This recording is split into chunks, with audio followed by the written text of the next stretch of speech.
Sid and Friends in the morning. Entertaining and informative. On the Red Apple Podcast Network. Well, that is one of our old songs from the 1960s. And that was our star, host. And I can't forget. I got mind blank.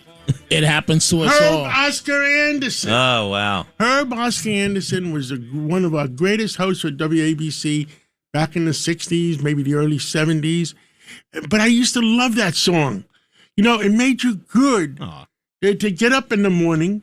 And here we are on Memorial Day weekend, and the big newspaper ad in the New York Post is, "When Sid is away, Cats and Friends will play." And we in the studio with us, we got Dominic Carter. Dominic, did you work at midnight and come back again? I did, but I've learned from you and your wife the work ethic. But wait a minute. I know we got to talk to Jake, Novak, and so on, but you've had a busy couple of days, a new addition to your family. Oh, that's right. Well, my son had another son at midnight Friday morning. Congratulations, sir. And I woke up my usual time, 3 or 4 in the morning. I found out then. And naturally, I called him J4. And I didn't find out until that point what the kid's name was. and his name, he named it after my father, Andreas. That's nice. From the Greek islands, and her grandfather, who she adored, Megan's grandfather, and his name from Sicily, a bigger island,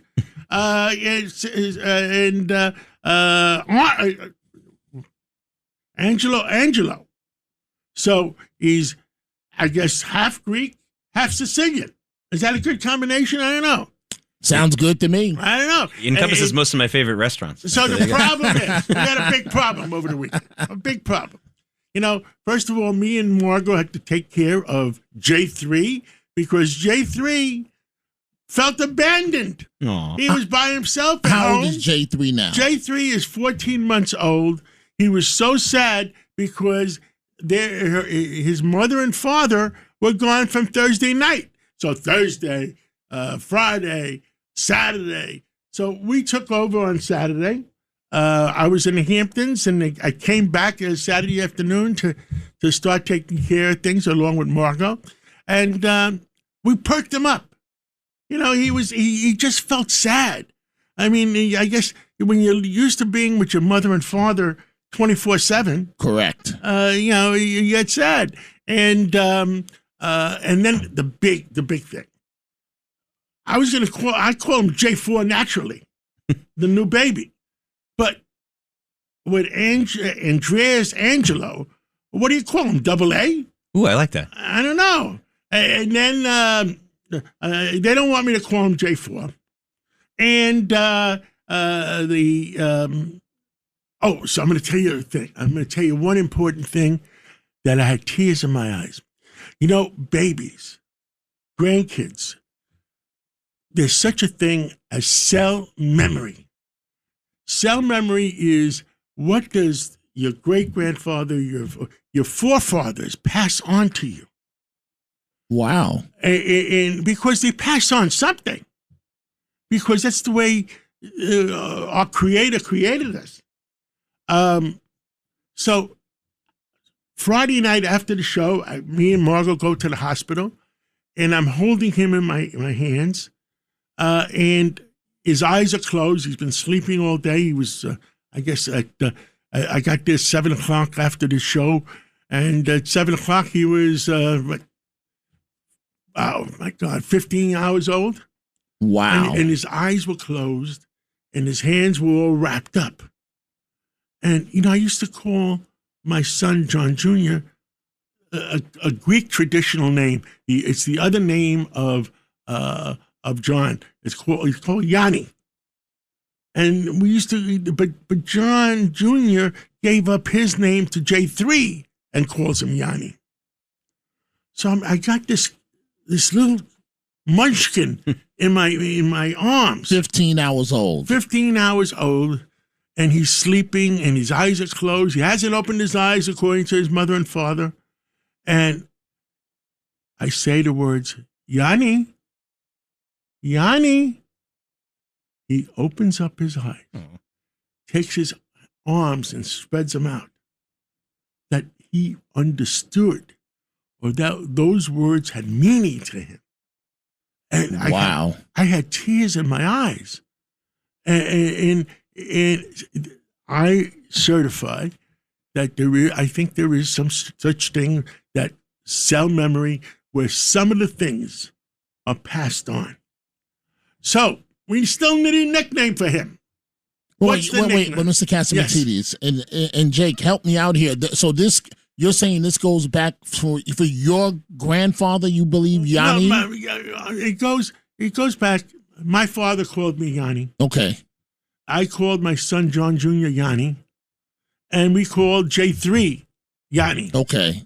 I mean, just Greek tradition. Right. But when you said it, he opened his eyes like, his arms. But J4, 15 hours old, wow. sleeping, is not reacting to anything in the room.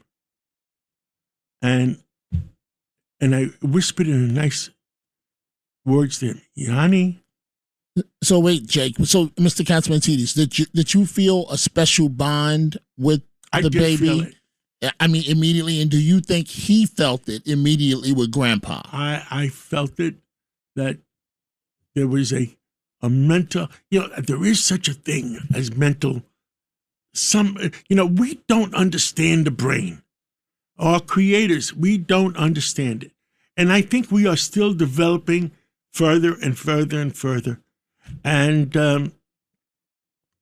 it is nice. It is strange, but I believe in some kind of energy telepathy that, but it works both ways.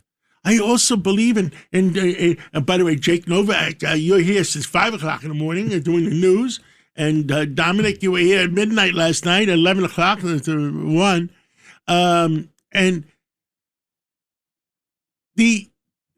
when there's negative news, that's also teleported.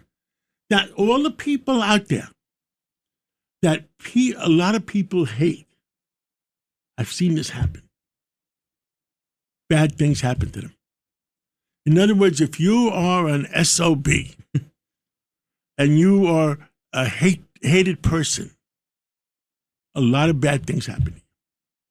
Because if you have a lot of mental telepathy on the negative, there's negative, your body feels it, your brain feels it, et cetera, et cetera, et cetera. So there's love, telepathy of love, telepathy of cell memory. I don't think we really understand the brain.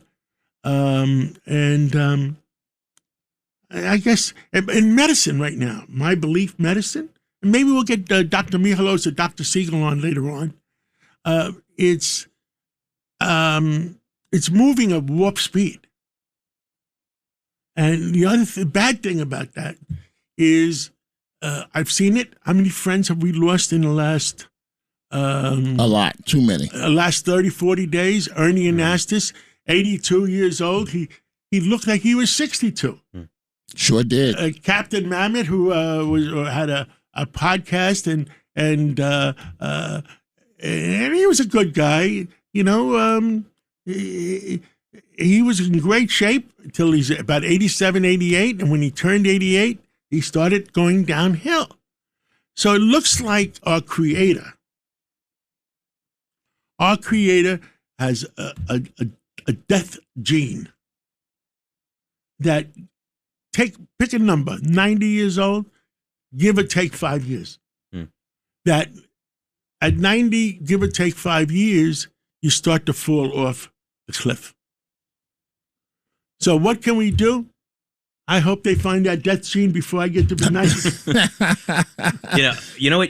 All that stuff you're talking about, all this emotional stuff, it's making me think of how, the biggest obsession in the world right now is AI, and that moment with your new grandson, and that AI can't do that. There's nothing. AI. It's a great thing, but can I tell you something? It's all BS, in my opinion. And they're spending trillions of dollars, trillions. And there's a lot. And you know what AI is? Number one, it's only as good as the programmers. Okay? It doesn't have any human capabilities. In other words, we're able to make human reactions to things. AI, it's a super duper super computer. And it's only as good as the programmer. Don't forget, my God, 60 years ago, 55, 60 years ago, I programmed all the company's computers. And you know why I quit? Because I found myself being the company programmer versus running the company. Okay, but wait a minute, Mr. Catsimatidis, because I heard your wife mention this before. You can call me John. I know you always say that, but I prefer to say Mr. Catsimatidis. But wait a minute. I really want to focus on this for a second. So, and Jake, because I didn't fully get this. So not only were you running your supermarket at such a young age, you actually programmed the computer, because your wife has told this story. Yes. Programmed the computer yourself. Yes. And this is many years ago. Yes, and I created programs that didn't exist before because I wanted to see the analysis of how I see things, a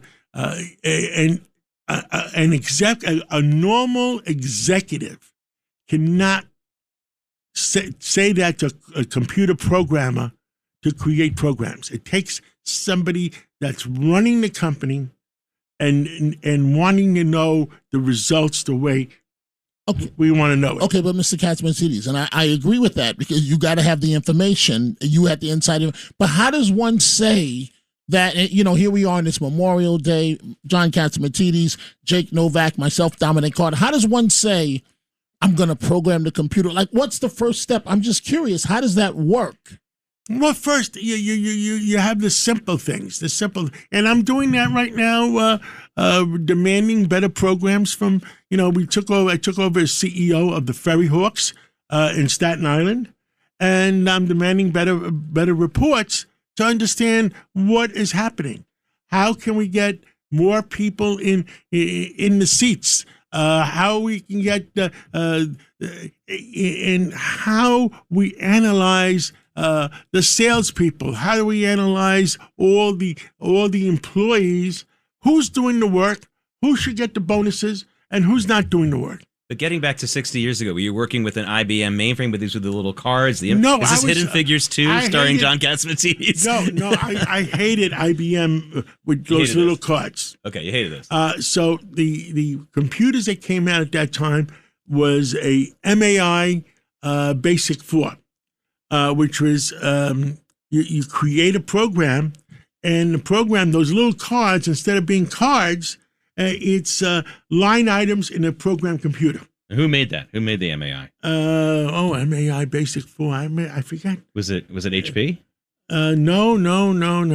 Management Information System. Okay. You asked me something that 60 years old, years ago. That up. And it was a good system. It was under Basic 4 language, and it was simple language. And the problem is, you create the program, and it actually makes you smarter because it takes your brain, and as you're creating the program, you have to realize what errors are going to come out. In other words, crap in equals crap out. Right. If you don't program it to do it right, you get error 02, error 11, error 14, error 15. And it teaches your mind to pre-anticipate the errors and put all the options in. All right, let's not make an error. I want to get you your traffic update from Apple Bank before we take our first break. The Apple Bank traffic desk. I want to let you know, if you're looking to beat the traffic for all those cars coming back for Memorial Day weekend, this might be the time to do it. Just keep your radios on your car tuned to WABC. Nothing at the bridges and tunnels to tell you about. Everything moving nicely. The subway's moving pretty well as well. Nothing major to talk about. Actual Sunday schedule, though, on a number of lines, so be ready with that. And if you're taking one of the commuter lines, don't forget they're running on a weekend schedule. It's a Monday, but it's Memorial Day Monday, so remember that. Traffic sponsored by Apple Bank now with its highest annual percentage yield this year on any 6 to 12-month CD. Visit your local Apple Bank to open today. Member FDIC, $25,000 minimum deposit required to open. New money only. Early withdrawal penalty may apply. We're going to get to all the big stories. We got a lot to talk about then, but a good Memorial Day story. We have a new grandchild to talk about here at this station. Everyone get ready. We didn't get our cigars, though, this morning from John. Maybe we'll get them later. Speak to you soon. We'll be right back here on Sid and Friends. Jake Novak, John Catsimatidis, and Dominic Carter in with you this morning. Sid and Friends in the morning on the Red Apple Podcast Network. Sid and Friends in the morning. Entertaining and informative. On the Red Apple Podcast Network.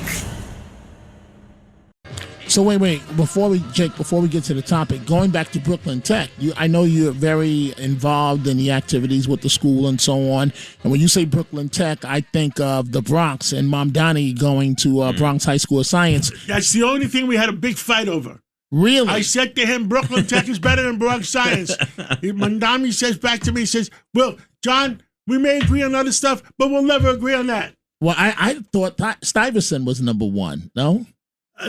Listen, you pick what it is. But let me tell you something about the specialized high schools. Brooklyn Tech, Stuyvesant, and Bronx Science. They're all great schools. That's the reality. We can have rivalry amongst ourselves, but that's fine. But it took the kids from the inner city. You know where I'm from, Dominic. I'm not ashamed. I'm from 135th Street, between Broadway and Amsterdam Avenue and on the west side of Manhattan. And I went to PS 192 across from Lewiston Stadium. At City College. A blessed memory. And great stadium. They were all great schools. Took the kids that could pass the test, and it gave us a chance to do a little bit better, only if we worked hard. In other words, if we didn't work hard, you could take a camel to water, but you can't make them drink it. Right. Right. You're given an opportunity to work hard and make something better of yourself. And Brooklyn Tech, Bronx Science, Stuyvesant are great schools, and they took our inner city kids that needed a little bit of help, and they couldn't afford to go to private schools or whatever. It made a difference in my life. Highly competitive. But the reason why I focused on Brooklyn Tech is you mentioned the radio station. I didn't know that our high school has a radio station. We had our own radio station. If you look at the old pictures of Brooklyn Tech, there was a big antenna on top of Brooklyn Tech. And one of our courses, we taught everything. We taught foundry. We taught machine shop. We talked architecture. We taught radio, and me and Len Riggio went to it. He finished the class of '58, and he's passed now. And when Mike Weiss came to us, he was he by the way, he was my physics teacher at Brooklyn Tech, and I think his name Perry. Came to us and wanted to raise money. They said, "Oh, can we raise $5,000, $10,000 for the Brooklyn Tech Foundation?" And me and Len Riggio, being from Manhattan and being used to all these Jewish dinners, Jake, all I haven't even mentioned my high school, Yeshiva of Flatbush, which may have been better than all of them. But hey, okay. A Jewish dinner in New York, if you don't raise $1 million, you're a failure. That's right. In those days, I was raising money for the Democratic National Committee, too. If you don't raise $1 million, you're a failure. Well, me and Len Riggio looked at each other and said, $10,000. I said, we're going to raise $1 million. Oh, good for you. And we raised the $1 million for the Brooklyn Tech Foundation to help the schools, the school get computers and things that the Board of Education wasn't supplying. After me and Len Riggio did it, and Mike Weiss was the president or whatever he was at, and Achilles Perry, they were in charge of the foundation, and to buy things for the high school that the Board of Education wasn't buying. You know who's a great spokesperson for Brooklyn Tech right now? Our former colleague, Janine Ramirez. We used to work with her. Yes, she's great. A great spokesperson, especially for girls in tech. And the girls that entered that high school to the 1970s. Yeah. And it's a great school.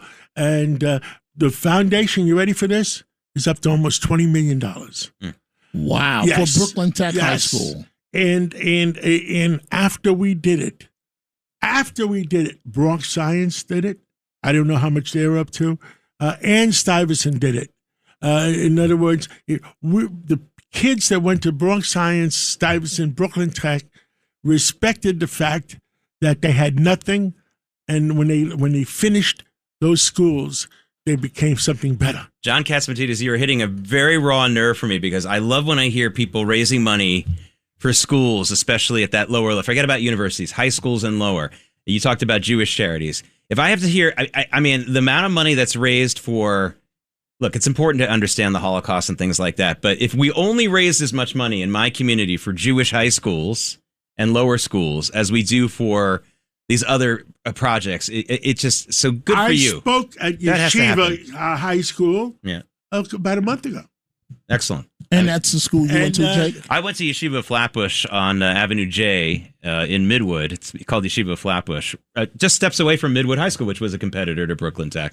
But Midwood was a football competitor. Yeah, not so much. But Midwood that's another place that has a broadcast program as well. And then, of course, Murrow High School is a big one there as well. But it's our high schools. You know, I tell people all the time, all my colleagues over the years would ask me, you know, what should we do with college? And I would say, like, if your kids are still about to go into high school, if you have to make a sacrifice for either college or high school, make it for high school. It's so much more important. If you're already 18 years old, in some ways it's too late. It's too late. But this is, by the way, my biggest problem with all the programs at universities for admissions for students. It doesn't help. It doesn't work. I don't care about all the fairness. K through 12 is what we have to fix. So I'm glad that you're, John, you're getting involved. You've been so involved for so long with your own school. That's where we need to put our efforts. If people respect their schools, you go back and do it. And when I ended up, I had the congressional nomination because I worked in politics. Congressman William Fitzryan on the West Side was my congressman because I lived on 135th Street, and I worked for him when I was 14 years old. And he gave me the congressional nomination to West Point, and wow. I wanted to go. And I was an only child, and my mother cried, my father yelled, "We're gonna lose you!" And I ended up going to NYU Uptown campus. But look at how it worked out. The book I wrote, a lot. That's what I spoke to Yeshiva about their business courses, that book I wrote makes a difference to young people. A lot of grandmothers, grandfathers buy it for their kids. A lot of mothers, fathers to try to inspire their kids, and this is the kid from 135th Street, me. What inspired me to go to the next step? And that was important. And I try to say that in the book.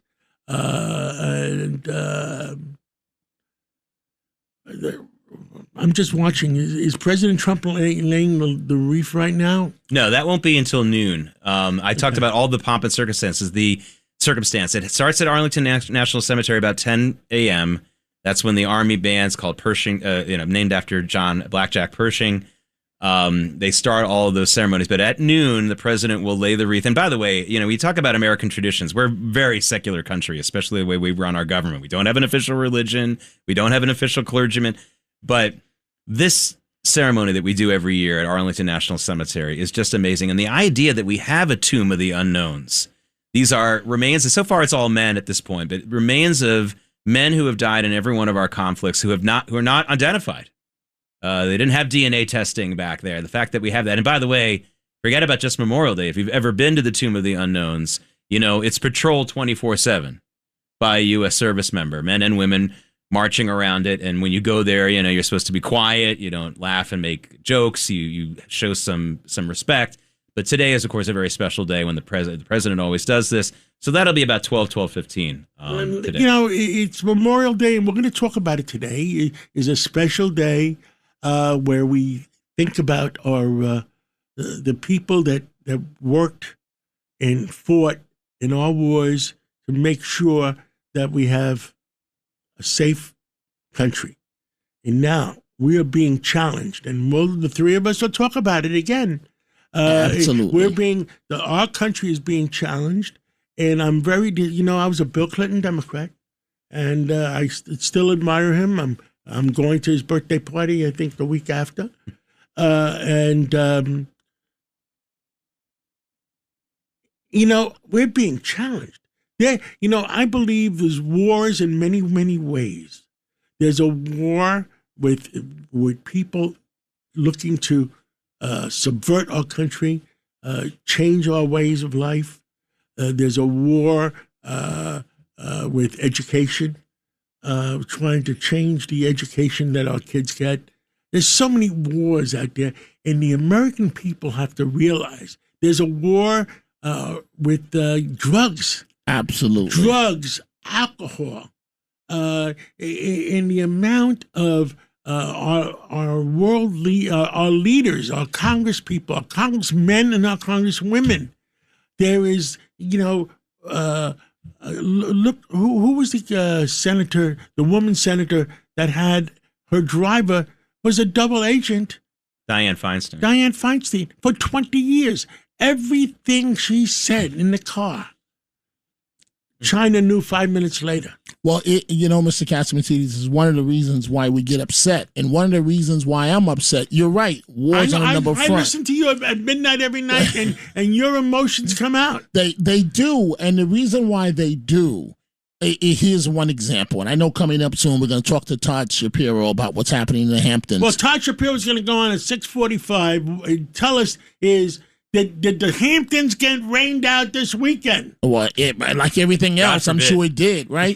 But what I want to put out on the table to you two guys, how many attempts? Okay, this guy didn't come close to assassinating President Trump. He was clearly mentally ill. But why can't we get back to the days of beds for the mentally ill? Mm-hmm. Why do we let these people something went wrong walk around the street when they're not going to take their medication? Why are we in this situation? I don't get it. Because our leadership, we are lucky. Whether you like President Trump or don't like President Trump, we are lucky to have somebody that really is a business person. Absolutely. And he's running the country the way a business has been run. And I say that to people that the fact is that if we're going to give the Ukraine $100 billion for helping, you know what Trump says? You got to give us back $100 billion in minerals. In other words, there's no free ride. And the problem in the Democratic Party, Bill Clinton was smart enough. JFK was smart enough. And the other people that were not business people at all and were not really, there's something wrong someplace. Of course, Dominic's referring to this incident at the White House on Saturday, 6:10 p.m., a man named Nasir Best, only 21 years old, but with the history of severe... I just texted President Trump. And I told him I'm working today, too. Yeah. And what do you text back? Oh, there you go. Great. President, that's, listen, that's the kind of access we have here. Between you and Sid. He really hit it out of the park Friday up in my neck of the woods at Rockland Community College. And let's talk about it when we come back. Yeah. Let's talk about Rockland County, too. I hope Bruce Blakeman calls in later on. And he came in, President Trump came in for, Lawler. Congressman Mike Lawler. And Blakeman. yeah. Yeah, very strong endorsements, and that's where Jackson Dart also introduced him, and that's a big story in New York this week. That poor kid. Unbelievable stuff. We'll talk about all that when we come back. Jake Novak, Dominic Carter, and John Catsimatidis in for Sid and Friends. When Sid's away, Cats and Friends will play. We'll be right back. Sid and Friends in the morning on the Red Apple Podcast Network. Sid and Friends in the morning. Entertaining and informative. On the Red Apple Podcast Network. WABC Traffic and Transit. And this is your traffic report sponsored by Apple Bank. And if you're trying to beat the Memorial Day come home traffic, get on the road right now. Just make sure you keep your radio tuned to WABC. Looking really good at all the bridges and tunnels. The Holland Tunnel is the worst of them, and it's only 7 minutes in and out. That's pretty good. I think I've never seen that before, not even on a regular weekend. Want to let you know, though, some of the subways, though, a little bit different. We have some delays on the one line. And if you're taking any of the commuter lines, it's a weekend schedule for the Long Island Railroad, Metro North, you know the deal, also New Jersey Transit. So just make sure you're not using your regular schedule for a Monday, because it is not a regular schedule. Traffic sponsored by Apple Bank. With Apple Bank, pick your term CD. You get a guaranteed rate of return that fits your 6 to 12 month timeline. Stop by an Apple Bank branch to open. Remember, FDIC, $25,000 minimum deposit required to open. New money only. Early withdrawal penalty may apply. And the president texted you again, John? Is that what happened? The president texted again, and I told him we're talking about it, that he made a difference in the United States. He business-wise, it's not about being a Republican or a Democrat. It's about loving America. It's about being a businessman and a president. And if we're going to give help to Venezuela, and it costs us $5 billion to give them help, we want $5 billion in oil in return. Well, we had this other attempt. Dominic was just talking about it. Another shooting. And again, like we were just talking about this, and we were talking about how this is someone with a very long history of mental illness. It seems like every shooting in America, whether the president or the cabinet are involved or not, everybody knew. It's like the old Saturday Night Live joke. Like, did you ever think he would do this? And yes, I did. I knew it would. I mean, it's just incredible. Right. There's a huge flashing sign on a large number of Americans saying, "Help me, I'm dangerous." And you have this pushback against it. People would say, well, if you put those people in jail, jail won't cure them. You know what else won't cure them? The streets. Streets aren't going to cure them either. And I'll tell you something. Dominic must know the numbers. Going back 10, 15 years, Dominic, I remember Rikers Island, we had like 28,000 people at one point. And in the Bellevue type institutions, we had 28,000 people. And I think we're down to 6 and 7 and 6 and 7. And, well, what does that mean? We all know what that means. Are the rest of them, maybe they make the budgets better, but the people are in the streets harming your citizens. Have either of you ever visited Rikers or a state prison? Yes. Okay. Yes. So most people think if you go to these places, you're going to come out saying, oh, this is horrible. You know what? Every person I've ever met who's visited Rikers or a state prison or even a federal supermax, you know what everyone says when they leave? Thank God for this place. That's what they say, because they see the type of people that the inmates are, and they're like, thank God they're here and not out there. You got 8.5 million people in the city of New York. 8.5 million people. And when you talk about having 28,000 and 28,000 of mentally ill put away, and 28,000, that's like one. What's the percentage? Yeah. One half of 1%? Yeah, not even. One half of. There are some people that are not meant to be among civilized people. Why make 8.5 million people miserable? Will somebody tell that to the politicians? I mean, Dominic, you tell them every night. I listen to you at midnight every night. Well, you tell them every night. Well, we try, but they just they're not listening. But that same argument could be made, right? I support my friends in the transgender community, but the same argument could be made there. Why are we penalizing all women that want to engage in sports to please less than 1% of men that may identify as women? I just think it's dead wrong.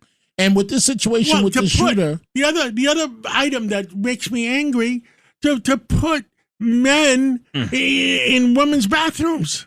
Right. I mean, give me a break. Yeah. At what point have we reached bizarro world? we're there now. We have compassion. We understand that this is a difficult, but to endanger the many for the minuscule few. And by the way, the number for you there was 0.003%. That's how much that is. 0.003. 1/3 of 1% of the people, if they're put away in Bellevue type institutions and in Riker Island, guess what? You make 8.5 million people happy. The politicians don't seem to care about that. I mean, enough is enough, and we have to straighten out the voting. And President Trump feels very strongly about it, and people in the Democratic Party feel strongly about it. About 70% of the Democrats, 70 or 80% of the independents, 90% of the Republicans feel strongly that one American, one vote, and voter ID. Why does the leadership of the Democratic Party refuse to acknowledge that? And it's wrong. You know why? They're pandering to the far left, to the AOCs of the world for votes. Now, let me tell you one item. And I don't forget who was on. We had Norman Coleman on. Senator Norm Coleman, formerly of Brooklyn, Sid Rosenberg's first cousin. Oh, I didn't know that. Yes, first cousin. And Norm Coleman of Brooklyn was a U.S. senator in Minnesota. Yeah. He used to be the mayor of St. Paul, and he won the last senatorial election. 9 months later, they determined he lost by 360 votes. This is Al Franken. Al Franken. Yeah. I mean, that is, what do they do? I mean, the joke I used to tell, they called Brooklyn or they called Philadelphia for an extra few thousand votes. I mean, it is wrong. And election day, the only reason you have it for 2 weeks is because nobody can keep track. Oh, so horrible. Who's voting for 2 weeks. If you want to have extended election, what I suggest, election day is Tuesday, and have it Friday, Saturday, Sunday, Monday, Tuesday, and that's it. If you can't vote those days, and the only time absentee ballots, this COVID, they got a lot of crap votes. I mean, does anybody really think that Joe Biden got 81 million votes? Nobody really. More than Barack Obama? I don't think so. Joe Biden believes in his heart of heart that he got. But Joe Biden was a smart guy, but in the last 5 years, 10 years, he lost it. You mentioned accountability that President Trump has brought back, right? I think the three of us, I don't mean to speak for the both of you, can agree that under Biden, there was very little accountability. And as far as DEI, as far as the border, as far as we can go down the list, that there was no accountability. He's the most accountable. Listen, I don't think he wants this necessarily, but President Trump is objectively the most accountable president we've ever had in American history. Everything he does is scrutinized. 3 or 4 press conferences a day. And everything he does is scrutinized. Everything he does is sent to court. Again, you can hate President Trump, but you got to admit. And he's hired a team. Yeah, he's hired a team that's much better than any team that any president has had in a long time. Let's bring Todd Shapiro into our team because, a lot of candidates, we talk about candidates here. Of course, you can talk about candidates. You got to talk about money. And we had some events in the Hamptons this weekend. But everything was rained out, but I guess they still raised some money. I mean, tell what's the situation, Todd, in the Hamptons right now? Because it's actually a national story. This is where a lot of our national leaders come from, I guess, for better or for worse. Well, first, just before you guys, I disagree on one thing you guys are arguing about. I think the more women in the men's bathroom is a good thing. So, Oh my God! I'm arguing with you guys on that. That might be a point, but that's a Oh my God! I mean, it's not a political. You don't have. Bring it on. Bring it on. You don't have any Bring children. When you have children, come back and talk to me about it. Yeah, good point. I have 2 daughters, Todd. No, sorry. I got a daughter and a son. So the 3 of us. Wait a minute, Todd. The 3 of us got that in common. We all have daughters. Yeah. And you see things differently when you have a daughter. Yes, and could you imagine having men going into your daughter's bathroom? Can you imagine them playing against your daughter on a soccer team? Can you? I mean, this is. Go to a nightclub. You never seen women running into the men's room? Stop. No, I haven't. That's an entirely different situation, Tom. And most of the time when I see women going into the men's room, sometimes it's not for a good thing, Todd. It's for this isn't Scarface. Come on. Okay. So give us a report. We're not talking about that. We're not going there. Go back to Todd. Go back to normal. Stop with the nonsense, okay? Stop with the nonsense. Was the Hamptons rain out this weekend? Tell us about what happened in the Hamptons. The Hamptons rained out, but there was a lot of people out there. Every restaurant was packed. I was at 75 Main Street. John hosts every year. Zach's place. Zach's place, but I was there in the morning. I was there at night. At night, it was incredible how many people were out. Just money. It was just incredible, and the prices are even more incredible. But he runs a great place. But the morning, the political season, the fundraising season has begun.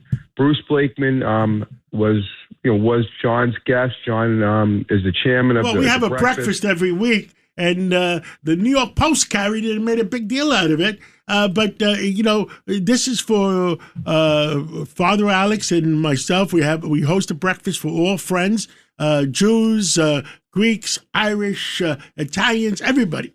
And it's not a fundraiser, but it gives them the opportunity to meet at least 50 to 100 business people. And the number one issue was taxes, and a lot of people in the Hamptons, especially in that room, have other homes.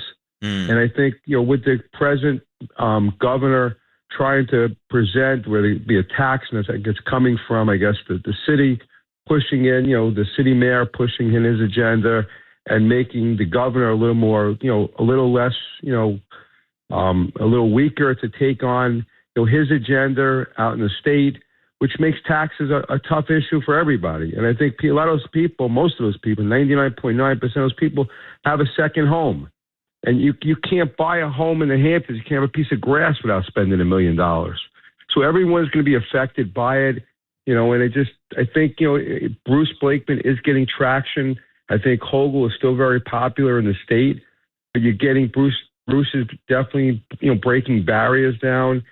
He's getting a lot more visibility. I mean, John's breakfast was amazing. The type of people he had in that room and has in that room. In the past, he's had the Speaker of the House. He's had Johnson. He's had McCarthy.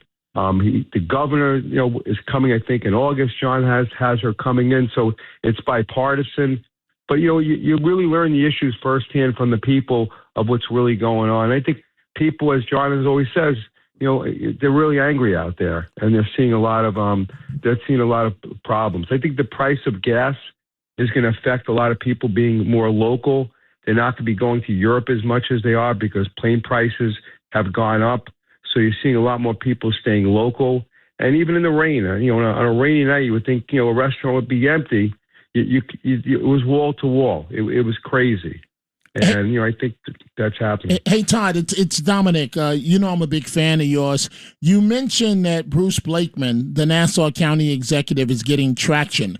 I agree with you 1,000%. The question is how much, and do you see enough traction that he might be in this thing to pull off a surprise?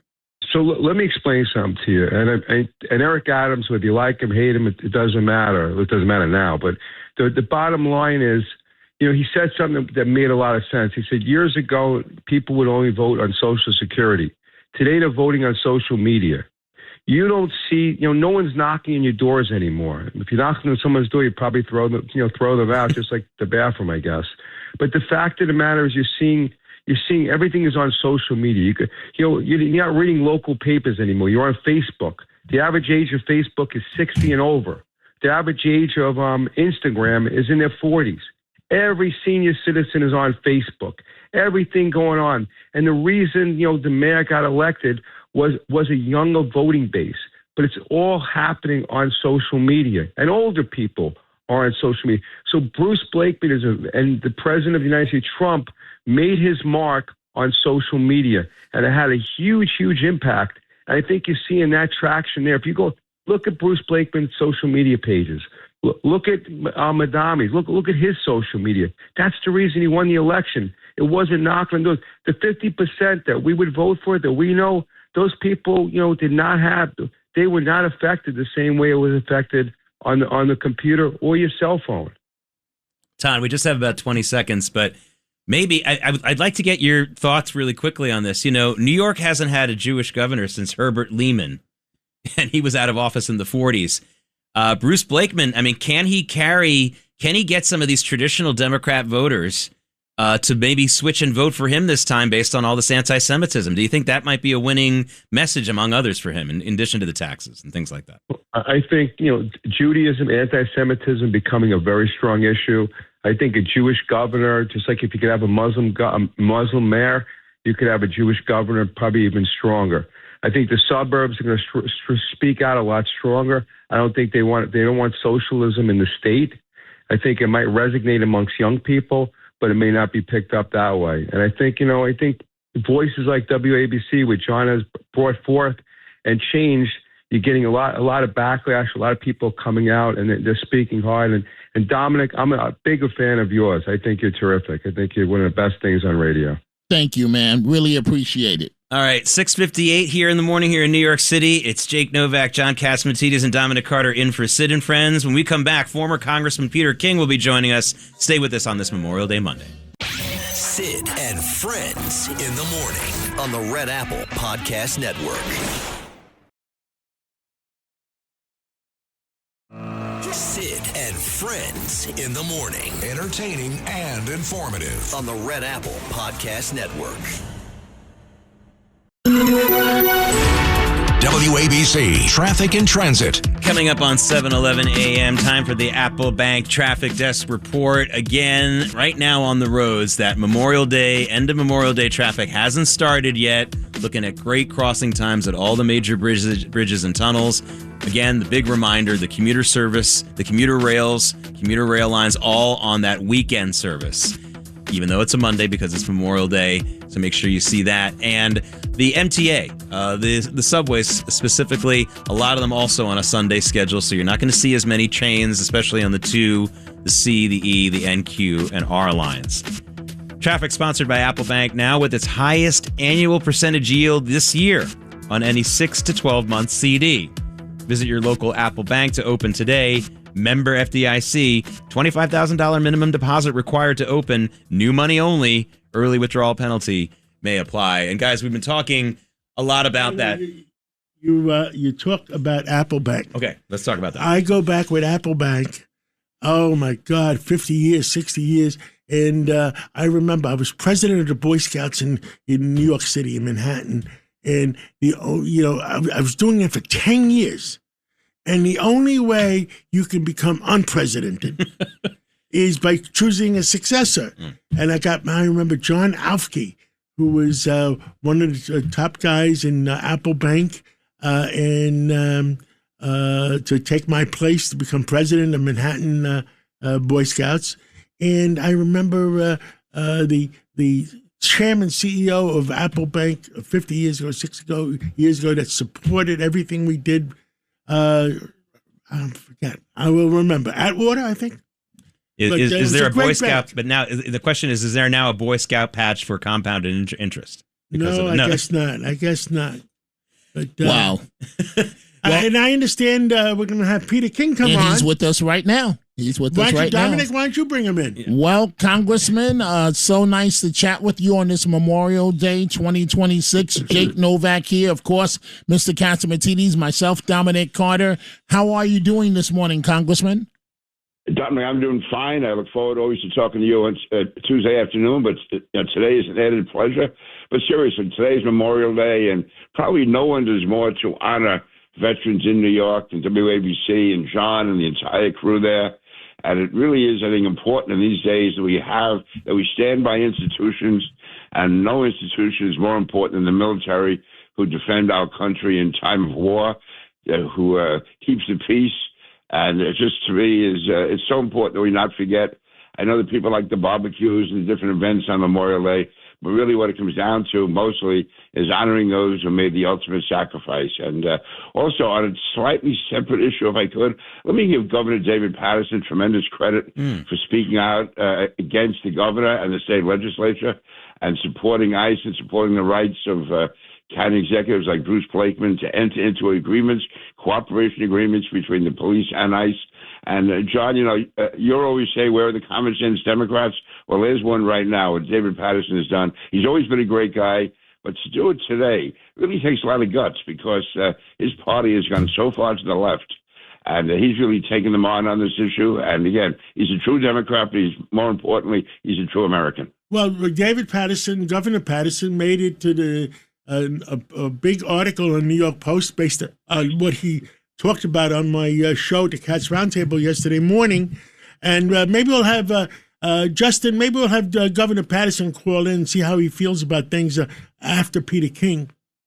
And look, I was a member of the Democratic Party. Congressman William Fitzryan gave me the congressional nomination to West Point.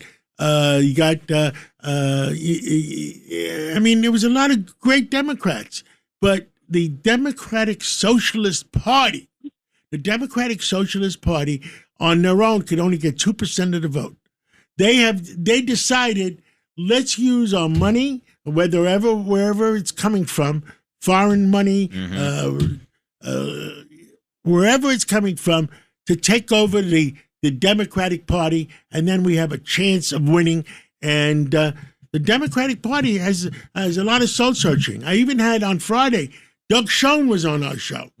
And the Democratic Party has to go back to normal.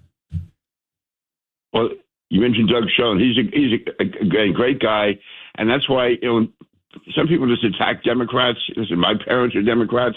Many of us came from Democratic backgrounds, and you think of Democrats like Ed Koch, Joe Lieberman. You couldn't, Scoop Jackson.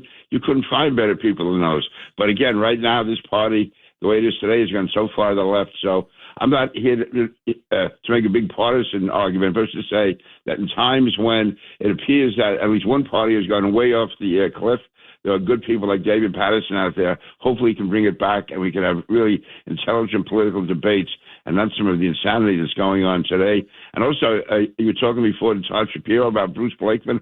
I think Bruce has an outstanding chance to win. When I look at the polls and they say that Kathy Hochul is winning by 13 or 14 points, the fact is, to me, the key number is her favorable numbers are usually around 45 and 46. She's ahead of Bruce like 46-34. Well, I've been in politics long enough to know if you're the incumbent and you've been in office for 4 or 5 years and you can't get 50% of the people to stay there for you, that means that's fertile ground, for Bruce to make up. And a lot of those people are disenchanted. They're looking somewhere else. And I think Bruce is campaigning so hard. He's making tremendous inroads. So I definitely can see Bruce winning in November. He has a good shot. And I'm trying to reach him this morning, have him come on later on. If you reach him, Peter, let him know that we're trying to reach him. And you know what I'm saying? And he was at the breakfast on Saturday morning, and You've spoken to that breakfast many, many times. You know what I said? Bruce Blakeman, you made Nassau County the safest county in America. I think there's 2,558 counties in America. Nassau County was the safest of the 2,558, whatever it is.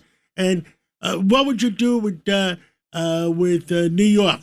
And I said, make it the safest state in America. Well, there's no nonsense with Bruce. I mean, the fact is he's increased the number of police officers but not raised taxes. And anytime there's demonstrations, any of the anti-ICE demonstrations or whatever, the police under Pat Ryder and Bruce Blakeman, they set out a line. They say you cannot cross this line. If you're going to demonstrate, you do it here and nowhere else. And if they do, they get arrested, and it's strictly enforced. Also, the police are working very closely with ICE, going after criminal illegal immigrants, not just going after illegal immigrants, but those with criminal records where ICE needs assistance. The Nassau police are there to give that assistance and cooperate and work with them. And who doesn't want these people off the streets? I mean, who wants to have, whether you're legal or illegal, if you're a criminal, if you have a record and you're a sex trafficker, if you're a rapist, if you're a murderer, if you're a bank robber, who wants you on the street? So that's, to me, in some ways, it's, and we were having this conversation 10 years ago.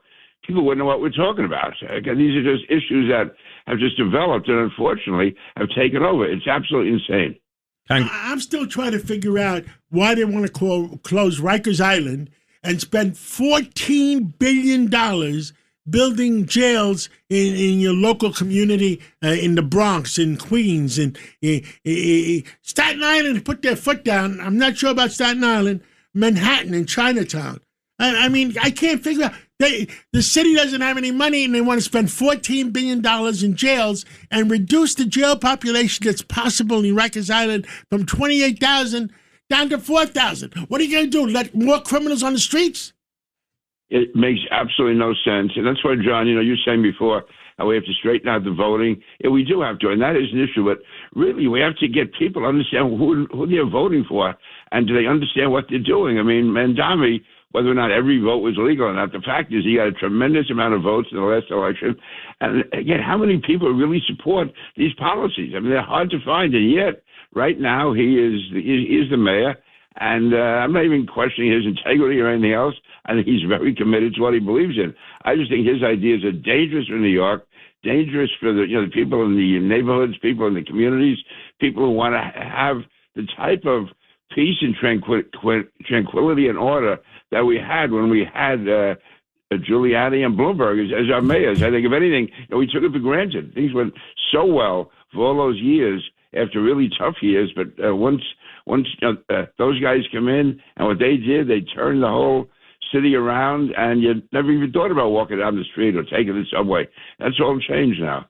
Congressman King, I'm Jake Novak, your former constituent still on Nassau County, and you talked about these crazy policies. I'm sorry to say this, but it seems to me very logical why they're pursuing these ruinous policies. Follow the money. With this Act Blue and these other organizations, it's clear to me, sir, that our foreign enemies have become the primary funders for the Democratic Party. That's why they're pursuing. I mean, anyone could tell you don't empty the jails. Anyone could tell you don't foster anti-Semitism. These are the things that have destroyed civilizations throughout history.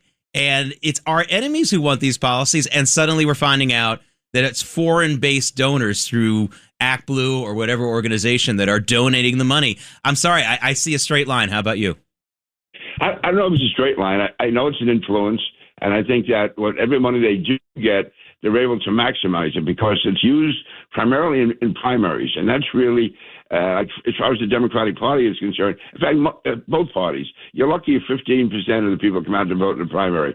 So if you have the money to generate support, if you can just get 8-9% of the voters to come out and they're on your side, you're going to win a big primary election. And there's also the fact that the more extreme voters come out in primaries. So if you have the money to find out where they are, who they are, and get them out, so there's no doubt funding is an issue. But on the other hand, still, in the general election, I mean, 50% of New Yorkers voted for Mandami. That all can't be through foreign money. A lot of it's because people just have lost interest or don't care, or for some reason willing to look the other way, or somehow think there's something clever about it. Like, for instance, and I'm not Jewish, and I'm always reluctant to go into other people's religions, but how can such a large percentage of Jewish voters vote for someone like Mandami, who, by his own statements, is anti-Israel, certainly very critical of Jews, and he says it's not anti-Semitism, but all the buzzwords are there. So it's a combination of things. Funding is one of them, but also just for some reason, whether it's because of social media, whether it's because of a poor education system, but so many people are just, to me, out of such what they should be concerned about. Congressman Peter King, we have to take a quick break, but can you stick with us for a while because you just opened up another can of worms we got to talk to you about. Please stick with us. It's John Catsimatidis, Jake Novak, and Dominic Carter in for Sid and Friends this morning on this Memorial Day. We'll be right back with Congressman Peter King. Sid and Friends in the morning on the Red Apple Podcast Network. Sid and Friends in the morning. Entertaining and informative. On the Red Apple Podcast Network. And we're swinging, baby. It's Jake Novak, Dominic Carter, and our owner-operator, John Catsimatidis, in for Sid and Friends in the morning. And we have former Congressman Peter King on the line. And Congressman King, we were talking about the New York race, the Bruce Blakeman situation. And, of course, a lot of listeners, and certainly you understand this, whenever you have a statewide race in New York, it's always downstate versus upstate. There's always that dichotomy. And when you have a downstate candidate, and even though he's not from the city, Bruce Blakeman is Nassau County, he is a downstate candidate. Usually it's a hard sell upstate. But, Congressman, I think he's got a great sell. He can go to Rochester. He can go to Buffalo. He can go to Oneonta and say, hey, I'm your demand to defend you from this mayor in New York City who's going after your tax money too. I'm the guy who can defend you. Doesn't he have a better selling point than some of his fellow Republicans in the past? Yeah, I think he really does, because he can say, listen, I'm on the front lines. Literally, Bruce is like the Border Patrol here. Nassau County is right on the border of New York City, and we saw in the previous years what's happened is crime can come across the border when you had many illegal immigrants were being stationed in locations right on the border. And so, and he can say, I deal directly with every day. I know what it's all about. This isn't just some philosophical issue. I'm right there. I can carry that fight out. And Bruce has been all over by upstate New York. And he's not getting all the coverage maybe he needs down here, because people say to me, Bruce has to spend more time upstate. He's all over the place upstate, plus doing his job as county executive, plus being heavily involved in New York City and around. So Bruce is genuinely running a statewide campaign, and he's putting everything into it. Also, I could put another plug. Janine Driscoll is running for Congress. She lives in the Nassau County section of Belrose, which is literally right on the Queens border. Parts of it almost like protrude into Queens. So she sees it every day. She has a son who's the NYPD. She's, again, very much involved. And so we now have candidates who can speak with authority about what it means to live so close to a socialist mayor who is not standing with the police. So, no, but Bruce is, I don't know if anyone, Bruce is in this all the way. And, a lot of candidates, they get the nomination in May or June or whatever it happens to be, then they take their time and they come back after Labor Day. Bruce has been going on this almost since the last election. He's been day in and day out going everywhere he can to get the vote out, and his message should resonate as much upstate as it does in Nassau and Suffolk County and down in Queens and Staten Island. I really agree with you, Congressman. I'm so tired of people telling me the same thing. Oh, he's not running a hard enough campaign. I mean, honestly, it's like every backseater, backbencher saying that they could do a better job. I think he's working pretty hard. I really do. Hey, Very Congressman, hard, let me ask you this question. So we spoke about this earlier. In terms of, you got this guy, 21 years old, running around talking about he's Jesus. The Secret Service had wanted him locked up before, or at least a mental watch. The latest shooting at the White House. What I'm trying to figure out, Congressman King, is real simple. Why can't we just, as a country, get more psychiatric beds and open up these hospitals? Because you've got to lock these nuts up. It really is that simple. Dominic, I agree with you 100%. We need more psychiatric beds. We need more attention to mental health. And also, we have to tell judges and those evaluating people to realize that you're not doing anyone a favor by putting mental patients out on the street too soon. Now, again, their excuse can be, we're so backed up, there's no room. Well, that's really no excuse overall. So we have to provide more facilities, get more attention to it, and also tell judges and those who are making these evaluations to be strict in how they do it. And it's the danger of having somebody right near the White House who they know is a mental patient who is mentally ill, and it was really only a matter of time before this happened. And I'm surprised it doesn't happen more often. because there are people out there, unfortunately, suffering from mental illness. And, listen, we can't keep every mental patient locked up forever. That's unfair. But on the other hand, you can't go so far as you're being so loose and relaxed and putting people out in the street, they don't belong there. So as it is now, this guy is dead, and some other person is wounded, and it could have been an overall catastrophe if the Secret Service hadn't done its job. Now, I mean, let's talk about our current mayor a second, Peter. And a lot of people get me on television and other radio shows to talk about that. There's two ways. I gave him a little bit of a break and say the first 100 days is not enough. He's only 34 years old.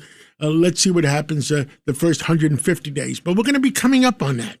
And Jake, you and Dominic, you ring in on it. I mean, I really think that he's playing the violin to his supporters. But at the end of the day, is it a violin? Is it him? Is he going to have any common sense? And that's what the determination has to be on the 150th day. Well, I would think not, John. I think that these are not mistakes. He is a committed socialist. I think he's very intelligent.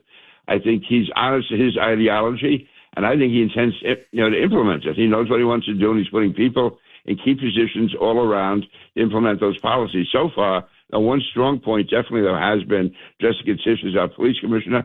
But in other situations, like, the way he wants to tax the rich, he calls it, which is just going to drive the tax base out of New York City, he's committed to that. He believes in that. That is it's hardcore left-wing socialist economics, and he believes in it. It's been a catastrophe everywhere it's worked. They've implemented it in the world, but he wants to try it. And not try it, he wants to implement it. He believes in it strongly. So I am not optimistic going forward. So he's not going to, I said to him, you have to use your intelligence to realize you're either going to be on the edge of disaster or the edge of success. And, it's up to him that the other part of it, I think he really believes that his future depends on the type of people he's been attracting for the last few years. Dominic, any thoughts? I'm not a fan at all. I agree with the assessment that Congressman just made. He really is carrying out what he truly believes. He's a disaster. I don't know how to pull my punches. He is a disaster. He's one of the worst things to ever happen to New York. It is terribly offensive what he's doing with the Jewish community almost every day. What is he doing with the black community? I understand, maybe under Mayor Adams, you had too many blacks. And you did. And now you did. And now you have too little. I was a fan of Mayor Adams in the beginning. I really wished him the best. One of the biggest mistakes that he made during his tenure, two mistakes, and then I'll let Congressman and Jake follow up. Two mistakes. When he fell into the trap that Governor Abbott set for him on the migrants, welcoming those migrants here to New York. That was the beginning of the end for him. And the second mistake he made is when you're elected mayor, you've got to go to a certain degree with establishment. For lack of a better term right now, and I know his heart, he wanted to bring in qualified African-American and Latinos into city government. But you've got to make sure that these people are properly vetted. He had too many people around him that frankly, were crooks. Under investigation, police commissioner had to step down, deputy mayor under fire. I still would take Eric Adams any day over Mamdani. I agree with you 100%. Fair enough. Yeah. I do think one of the biggest mistakes he made, though, was not letting Commissioner Keyshawn Sewell do her job. Absolutely. She would have been an outstanding commissioner, as Jessica Tisch is now. But other than that, and also when Keyshawn was the commissioner, again, too many of Eric Adams' cronies and friends were trying to call the shots, interfering with the job she was doing. But like you, I like Eric Adams. I think he meant well. I just think that he didn't realize the enormity of the job and brought in people that were friends of his. He trusted them, and he shouldn't have. Congressman King, go ahead. And that happens to a lot. Jake, you can go ahead with your question. That happens to a lot of politicians. We saw the same thing in the last term of Ed Koch. with people that he trusted, and we know how that ended, Congressman King. And Jake, I want to turn over to you, but I'm just not a fan at all. So I guess in the next segment, Mr. Catsimatidis can tell me, because I have no desire to meet this guy. I think he's a straight-up con man, Mom Donnie. He can tell me what it was like to sit face-to-face with this guy. But go ahead, Jake. Again, the thing that hits me the most, and you said it, John, is when you say 34 years old. And no disrespect to younger folks and things like that, but I don't know, communist or no communist, anti-Semite or no anti-Semite, if any 34-year-old can really grasp this position. One of the good things you can say about the United States is we have a pretty old age for adulthood in this country. In other words, unlike some of these impoverished countries where at 12 years old, you got to be like a soldier and provide for your family. In this country, even people who are lower middle class aren't necessarily thrown into adulthood that young. My point is, this is someone who doesn't, in my opinion, understand that these theories are things that you pass around in a college classroom aren't real. He hasn't had enough of real life. Real job? 34 years old is too young for that job. Yeah. Number one, not Absolutely. enough life experiences. And the chance I gave him, Dominic, and the chance I gave him, Jay and Peter, was the fact is you are an intelligent guy. You got to make up your mind. And it's up to him. I mean, that's the chance I gave him. And if he's going to fail, he's going to fail.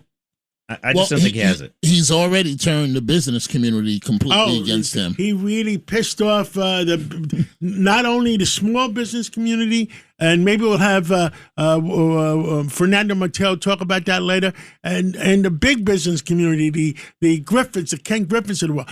Jamie Dimon himself said we had 33,000 employees in J.P. Morgan, and now we're down to like 25,000. And he's building in Texas, and I understand now he's building in Tampa, St. Pete. That's right. Congressman Peter King, thank you so much for joining us. Have a meaningful Memorial Day, as I know you will. Thank you very much. And I've been texting Bruce Blakeman, trying to get hold of him, telling him that John wants him, and when John wants people, they usually end up showing up. Sid and Friends in the morning on the Red Apple Podcast Network.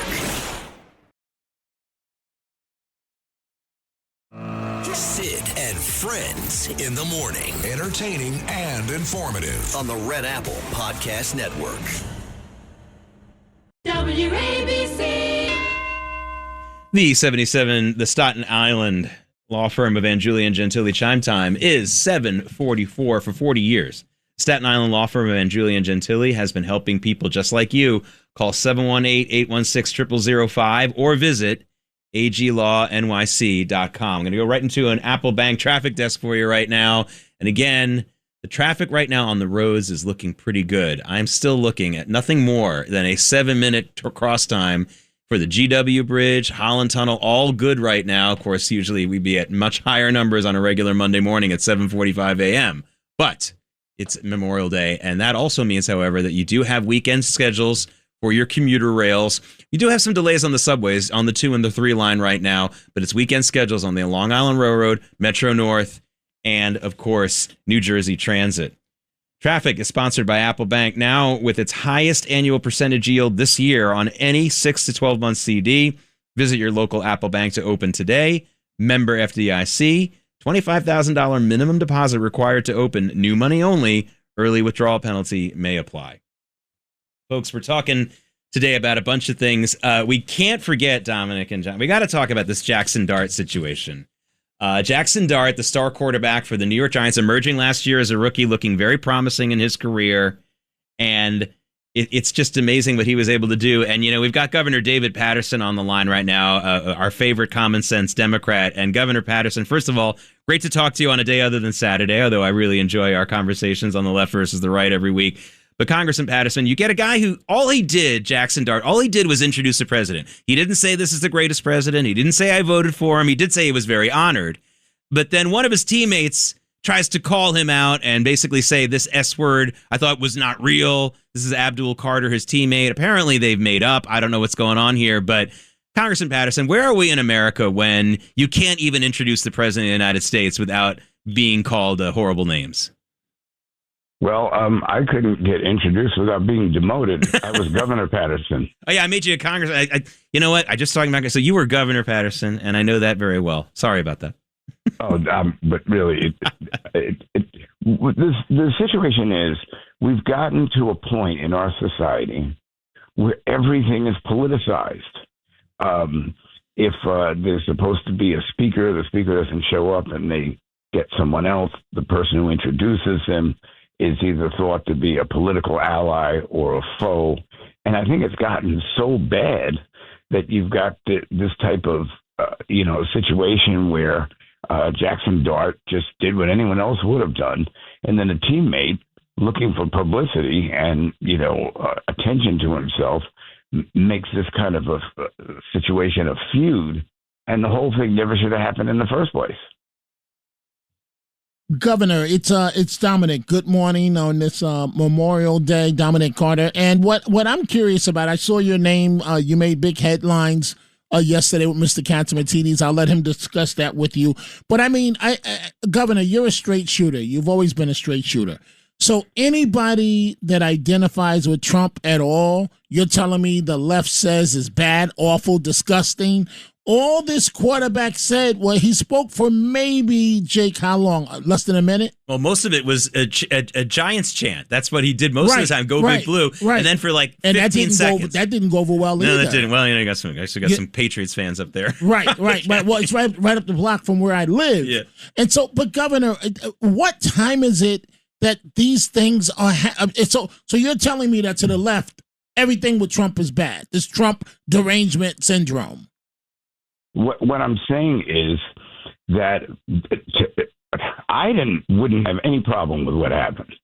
But what I'm saying is there are too many people who would, only because of the political relationship that they determined. They don't know who Jackson Dart voted for. And it was unnecessary. And I myself have run into the former president on a few occasions. And there were occasions when he was introduced and I was standing near him.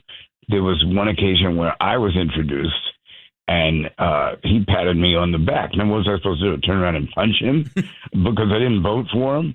And that's what my point is, that we've allowed the situation as a society.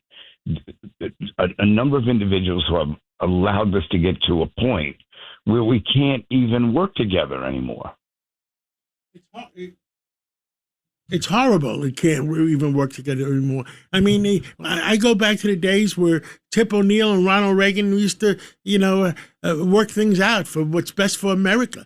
And Newt Gingrich and Bill Clinton worked things out, what's best for America.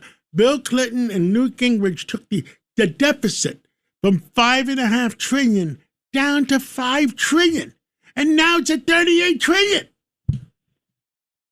Yeah, that's a problem.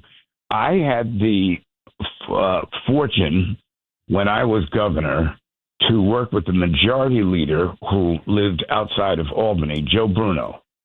And he and I, the budget would come down to the two of us trying to negotiate it.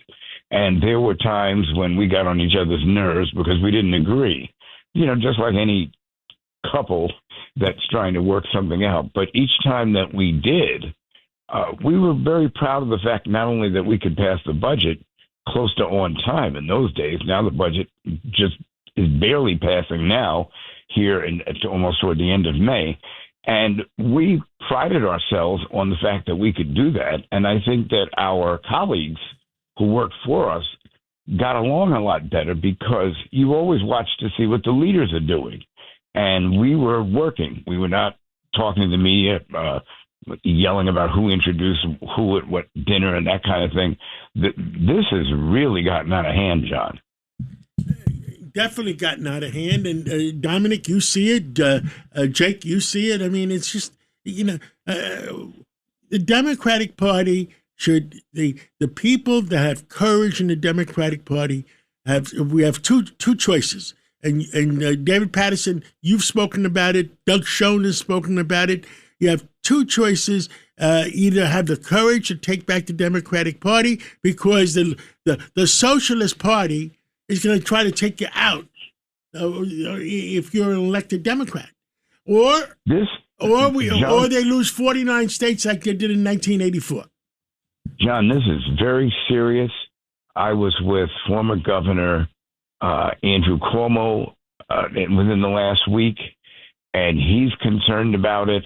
Like you said, Doug Schoen, the political strategist, is. I think that the people who have worked for the party for years, who are not recognizing that we're being, in a sense, pushed out by a new up-and-coming group of people who have no morals, none.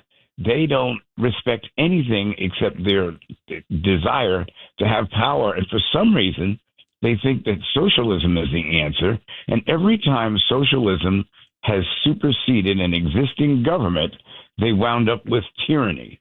So I think some of these people who are getting caught up in it need to go back and read history. And some of these people who are organizing it, frankly, need to be put out themselves.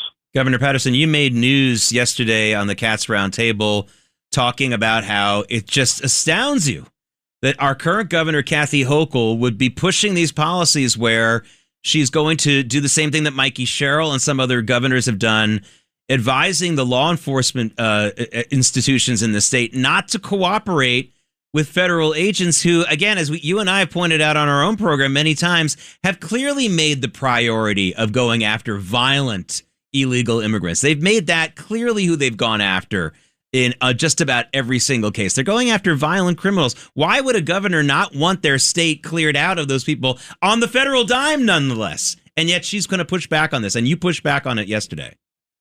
Well, I haven't spoken to Governor Hochul, so I don't know if this was her preferred position or if she got boxed into this situation. All I was doing was letting people know what the result of it is going to be. And the result of it is going to be that a lawsuit, because the federal government is constitutionally a level up from the state government. You have to abide by the rules. And the federal government, in this particular case, wants to do this. I'm not saying that the people who are unhappy about it have to like it. They don't have to like it. But that is something that is right now, we have to govern ourselves by the rules that were set up going back to the beginning of our government and through all the different trials and tribulations. That's why this Memorial Day should be a day that we're all sullen about those who fought and died or those who fought and seriously injured to defend this country. And so for whoever it was that drafted this legislation, they are way off, and they're going to lose in court. And when they lose in court, it's going to open the door for a whole lot of things that they're not going to like. Well, that's a good segue because, Governor, as you know, the last time we had this kind of an issue with the Supremacy Clause, where we had individual states deciding to buck what the federal government wanted, we had something called the Civil War. And when you and I were in school, they used to tell us that 500,000 people died in the Civil War. Do you know, by the way, that the new accounting based on new evidence is that 700,000 Americans died in the Civil War? Can we please avoid armed conflict again? I mean, this feels like, I just feel like we're in 1848 now, bleeding Kansas. There's no reason for us to be fighting over this. At least slavery, there was some common sense there and decency. We wanted to end slavery. Are we literally going to have people killing other people because they want to protect violent illegal immigrants? Remember, history repeats itself. Yeah, in a bad way. And I think John will remember this, and I'm not going to call the person out, but we were doing the show, the 5 o'clock show, Jake. This was about a year and a half ago. And when I left the studio, I hailed a taxi, and I'm coming back home. The phone rings, and a well-known leader from around the state says to me, "When are you changing your resignation? When are you changing your voter registration card to Republican?" And I addressed the person by their name and said to them that I had been trying to talk to them for 2 months, and they hadn't returned my calls. And if that's what it took, I'll do it tomorrow. And I remember, I'm not going to mention any names because I know who it is, but he's a Star Trek fan, and I like the guy as a person, but his politics in Albany, person. Yeah, you know, his politics in Albany is hurting our city and our state. It unfortunately it is, and excuse me, I just look back to the time period that I was there. At times when I thought that the place was just a wreck, like it could never be fixed, and yet from the leadership that took over,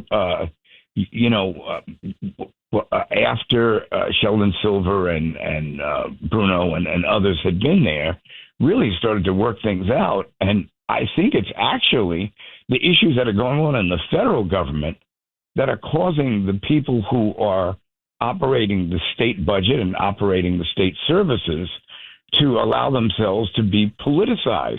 You just can't do it. We're going to open the door for somebody to come in, and when they start running the country, none of us are going to like it because it won't be fair. Well, former Governor David Paterson, sorry for that demotion. I'll have you down to mayor by the time I speak to you next time. Got you, former Governor David Paterson. The big mistake, I got to say this, we got a minute to the next break.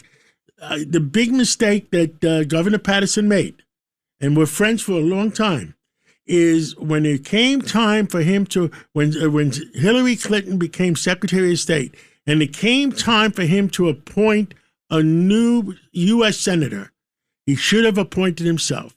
They would have called him a killjoy for about 3 days. I have no comment, Governor. No, Dominic has no comment on this topic. And he would have been still the U.S. Senator for New York State. And Governor, you screwed up. You should have named yourself. And, God bless New York. Well, I'll work on the current majority leader of the Senate to try to fix that mistake that I made.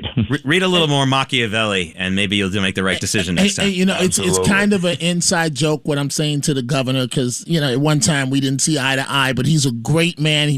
I wish he would have appointed himself to the Senate. I remember going on Face the Nation, and they wanted to know what was Paterson going to do, and I was hoping and praying that he would appoint himself. And I agree, he would still be the senator. And they would have called him a killjoy for about 3 days. Right, and that would have been he would have been the U.S. Senator. Right, yeah. right. So I made no comment, Governor. No comment from Dominic.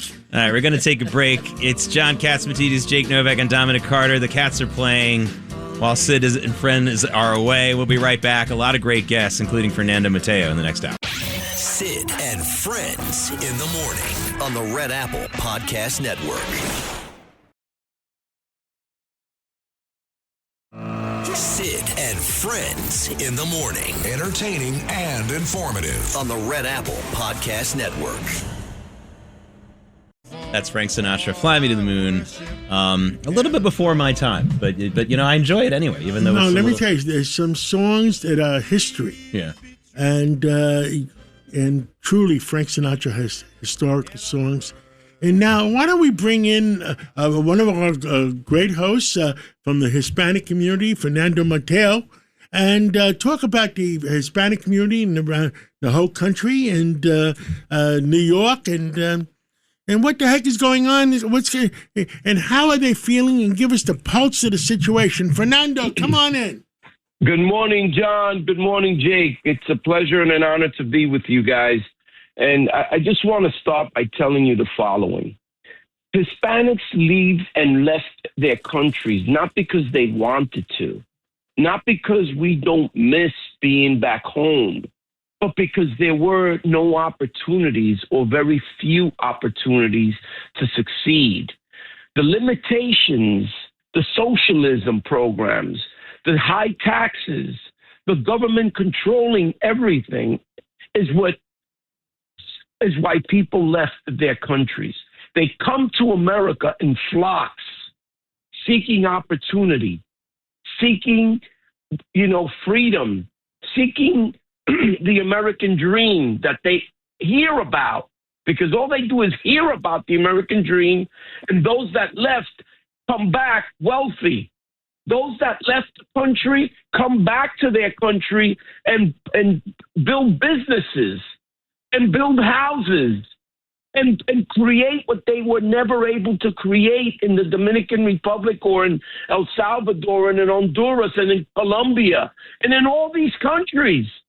Hispanics are like a special breed of people. They're hungry.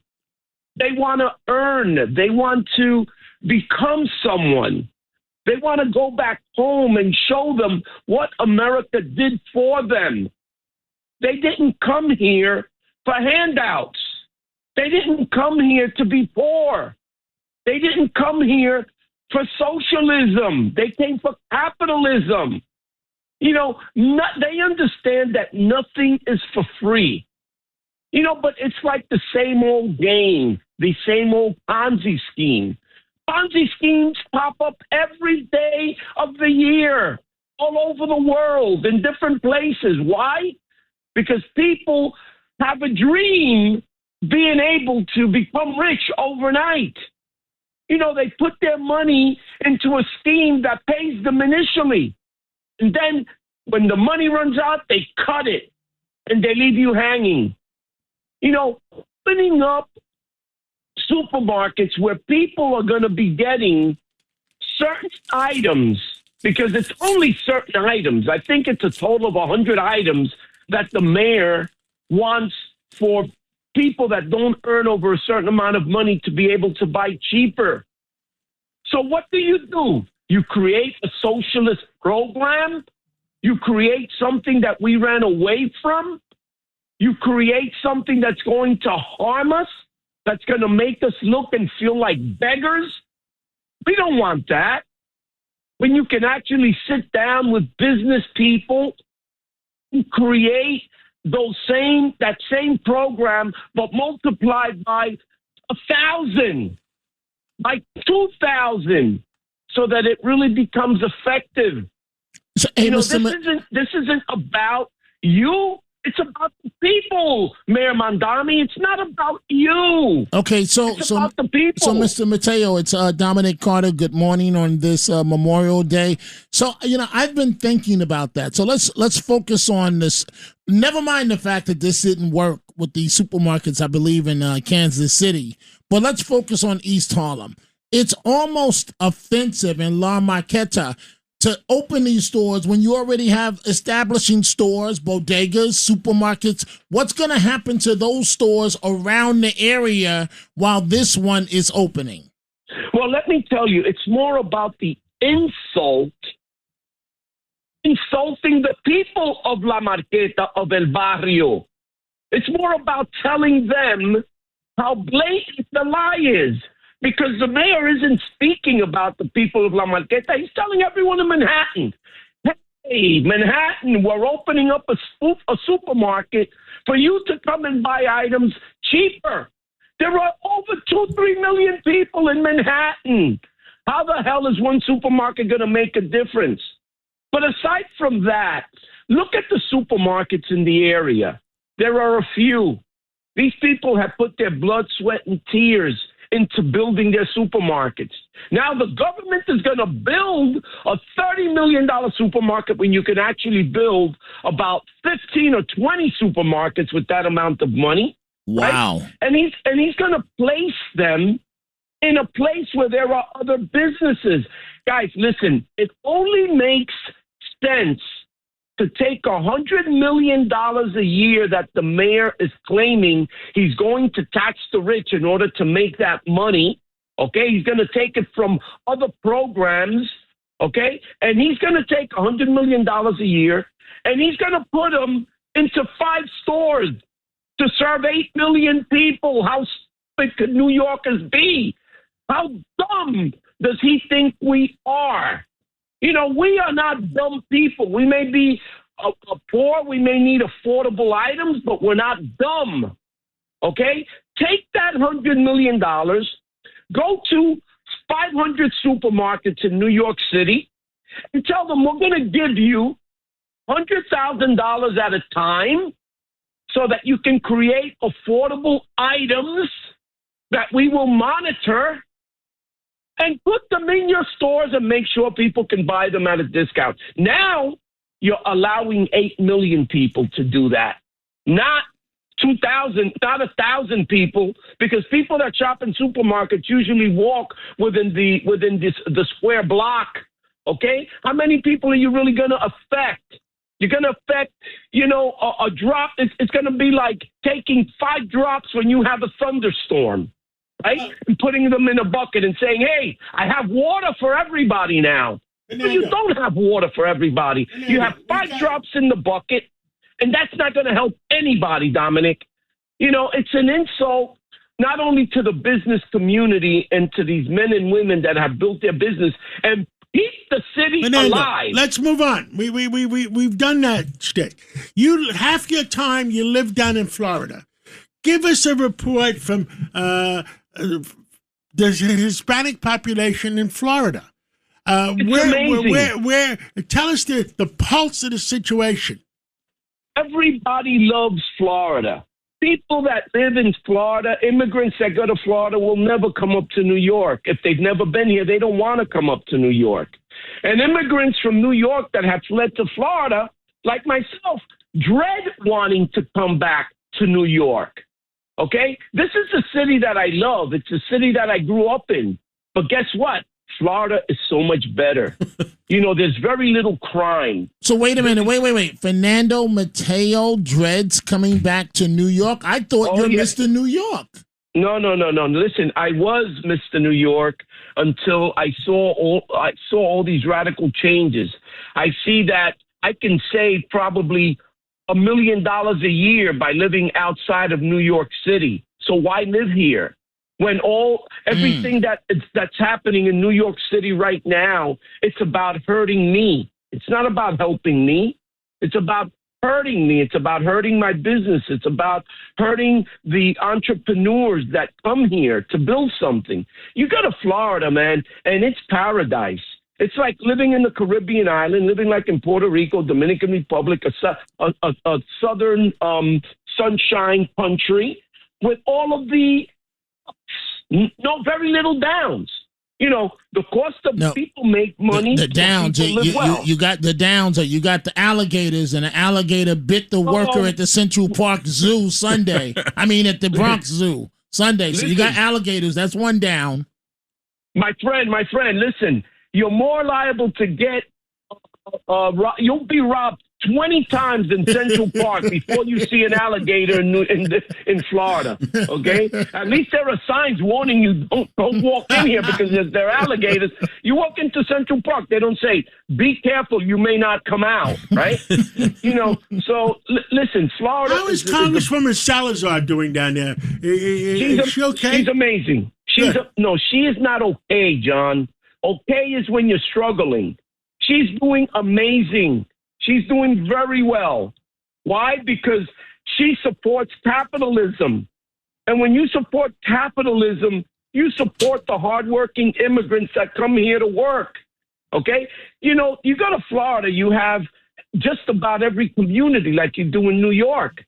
You know, you have the Jews, you have the Italians, you have the Haitians, you have the Dominicans, you have the Puerto Ricans, you have the Cubans, you have, you name it. And give us a report. I'll text him later, see if he wants to come on this morning.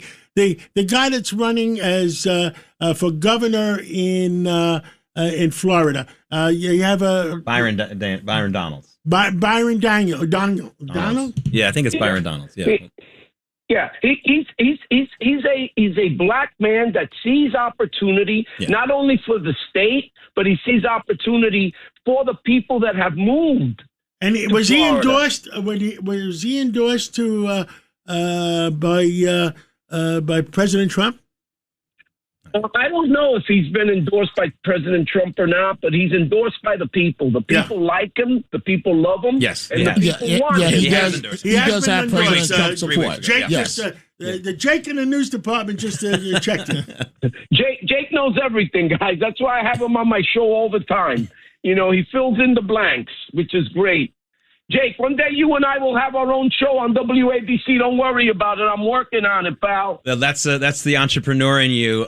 You know, Fernando, 10 years ago, I think it was, I was at Fox and CNBC, and they laughed at me when I said, listen, the Latino vote is not going to be like some of the other groups. They're not going to fall all one way or the other. It's not going to be big Democrat or big Republican. They're going to be much more of a swing vote, which, by the way, in America, you want to be the swing vote. That's the good thing. That's a good place to be.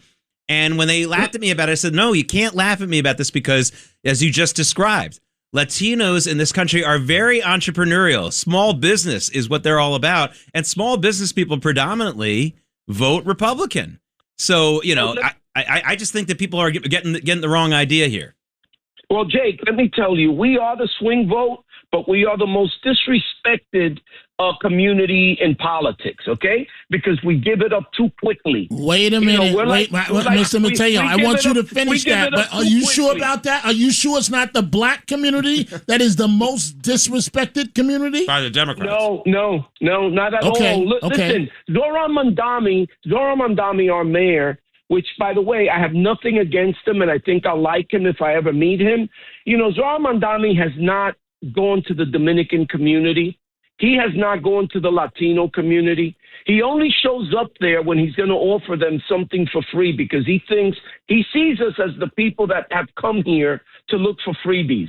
He goes to the Bronx, all Hispanics, to open a supermarket. He goes to El Barrio, okay, all Hispanics to open a supermarket. Why is he targeting us? Why is he targeting the Hispanic community? Because he thinks we're beggars? We're not beggars. We are people that respect ourselves. Of course, we want affordable items, but hey, work with the businesses that have been there to help us get there. So the blacks have a huge leg over the Hispanic community. I'm sorry to tell you that, Dominic. But in what way? Please tell me in what way. In what way? They understand politics in the United States a lot better. They are starting to understand that the Democratic Party has only hurt them. Okay? They speak English fluently. They understand the system a lot better than Hispanic immigrants that have just gotten here. Okay? Hispanic immigrants are surrounded by Congress people, assembly people, senators, council members that are all Democrats. So all they hear is Democrat, Democrat, Democrat, Democrat. Black people, on the other hand, have smartened up. They realize that Democrats have kept them in poverty these years. You got a point there. Centuries. You got a point there. So, no. I know my history and I know my situation here because I come from the hood. I grew up with blacks and Puerto Ricans in the 60s. Okay? I grew up in those same streets, Fernando. Yeah, and I'll say something, Fernando, and I'll say this with Dominic sitting right in front of me, and he can push back. I think that this elimination of race as a criteria to make districts for Congress is the most potentially economic liberating thing for blacks in America who've been living in a feudal system. I know I'm not going to make plantation slavery comparisons. It's much more comparable to feudalism. But 90% of black people live in these gerrymandered racial districts where their economic vitality has been sapped from them, mostly by Democrats.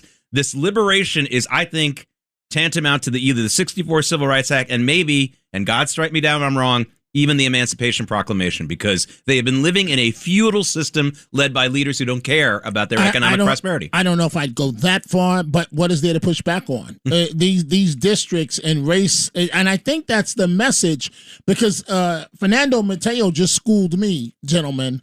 I never looked at the fact, I never saw it until I just listened to Fernando Mateo about how patronizing it is to put that supermarket, that market, in La Marqueta in East Harlem. And up until you make that comment, Fernando Mateo, I didn't even look at it that way. You know what? He's ignored the Hispanic community. He knows that he's done nothing for the Hispanic community, probably will never. But he wants the Hispanic community to owe him. He wants the Hispanic community to believe that he is giving them something for nothing. And that's what pisses me off. That's why I get so energized and so upset, because I don't want my people, my community, my Latinos that have come here to become someone to fall into this freaking, free for all. We're going to give you for free. We got to take a break, but Fernando, thank you for everything you do, and thank you for being a host on WABC and getting the truth out, and we'll talk to you again real soon. Host of No Excuses here on WABC host at of 6 No p.m. Excuses. 6 p.m. on Sundays. Sundays. And by the way, Roger Stone is going to call in at 8:35 today, and stay tuned, and let's take that break. Sid and and Friends in the morning on the Red Apple Podcast Network. Sid and Friends in the morning. Entertaining and informative. On the Red Apple Podcast Network. This has been a big weekend for news. Of course, we've been trying to get to it all morning, but we've had some great discussions already. The situation with a potential deal to end the Iran war. So much back and forth. In some ways, I'm glad we didn't hit it so heavily because there's so much we don't know. The people with skin in the game, though, are making a cautious bet that this is going to end. We're seeing oil prices at I'm seeing a 90 handle on West Texas Intermediate and U.S. crude prices, so I'm liking that. Also liking that gasoline prices, according to AAA, been trickling lower down. Last couple of days, we're down to $4.50 national average. That's still quite a bit higher than that $2.98 before the war, but still good to see it going in that direction. On the line right now with us is the great host of the Stone Zone and also the Roger Stone Show, and a great friend of the president is Roger Stone. And Roger, it's Jake Novak. Roger, is with me is John Catsimatidis and Dominic Carter. Roger, could this?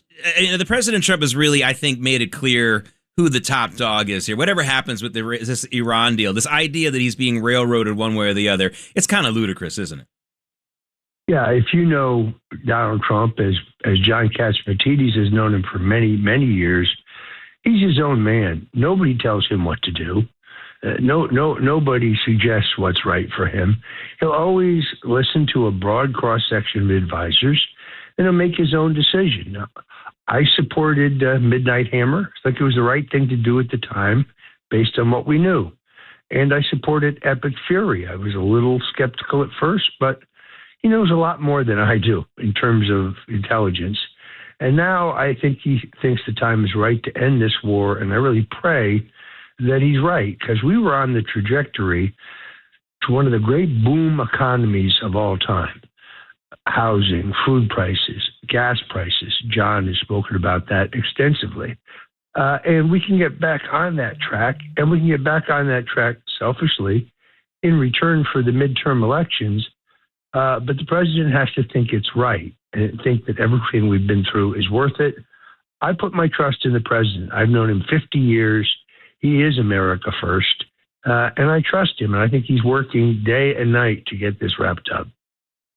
You know, Roger, we're seeing these. Obviously, the mainstream media likes to play games with these polls, and they're all excited about how the economy is polling low right now for President Trump. It's obviously been traditionally a big strength for him. But, I mean, if we get gasoline prices back down to the $2 handle in most of the country, which could really happen pretty quickly, I don't know how long. I don't know if the Democrats are going to want to play the economic game that much longer. 5 minutes after the Strait of the Hormuz is open up and there's a perception of long-term peace, gasoline and crude oil will be coming down to normal prices, $60, $65 a barrel, $3, maybe even less on gasoline. And the other thing is, with Powell being out, and you have a new Fed chairman, as soon as the gasoline comes down, then he will have the ability, after it comes down, to lower interest rates. So if we go into July 4th with low gasoline and low interest rates, guess what? We could win 49 states in November. Roger, what do you think? John, you've been very, very consistent about this, particularly about the oil sector that you know more about than anyone else. Totally agree with you about the Federal Reserve. The interest rate is supposed to be based solely on the level of inflation and the level of unemployment. Unemployment and inflation have both been lower than they were the last time the Federal Reserve cut rates for Joe Biden. So it isn't Trump who's been political at the Federal Reserve. It's Jerome Powell who's been political. He's been trying to hold back the Trump recovery. By the way, he's a lawyer. He's not even an economist. I think that's kind of strange. But I couldn't agree with you more. We could have a housing boom, but everything, I learned this from you, everything keys off of the price of gas, everything. And that will get us lower interest rates, Kevin Warsh is a very good man, the new Federal Reserve Board chairman. I still think we could have a boom economy by October. I agree with you 100%. I think it could be September. If you have all those trillions of dollars of business coming in, and then around the big businesses, let's say Toyota builds a new $1 billion plant, a $2 billion plant. And I've talked to our Small Business Administration, Laufer. What's her name? Laufer? Yes. SBA. And what they do, the SBA is going to lend money to small businesses to build small businesses around those $1 billion pharmaceutical deals, those $1 billion automobile deals. So you'll have small business playing the music along with big business. And that's what the future of the United States. And the other thing I have said publicly, I'm the first one to predict the 50,000 Dow when it was down to 32,000 last June or July. I predict that if all those things happen, that the Dow Jones could be close between 57 and 60,000 by the end of this year. Roger, what do you think? I think you're right on the money. It's interesting, these new polls show us that people have reservations about these data centers. The nice thing about data centers is you can build them anywhere. You can build them on rural lands, you can build them on Native American lands, but their concerns are that the utility rate costs will go up. There's now technology that the government's looking very heavily at that doesn't use a fossil fuel-based energy producer that could fund these data centers. So there'd be no bump in utility costs, and there'd be no shortage of water, the two things you need to run these things. So I think high technology is going to give us a boom in that area as well.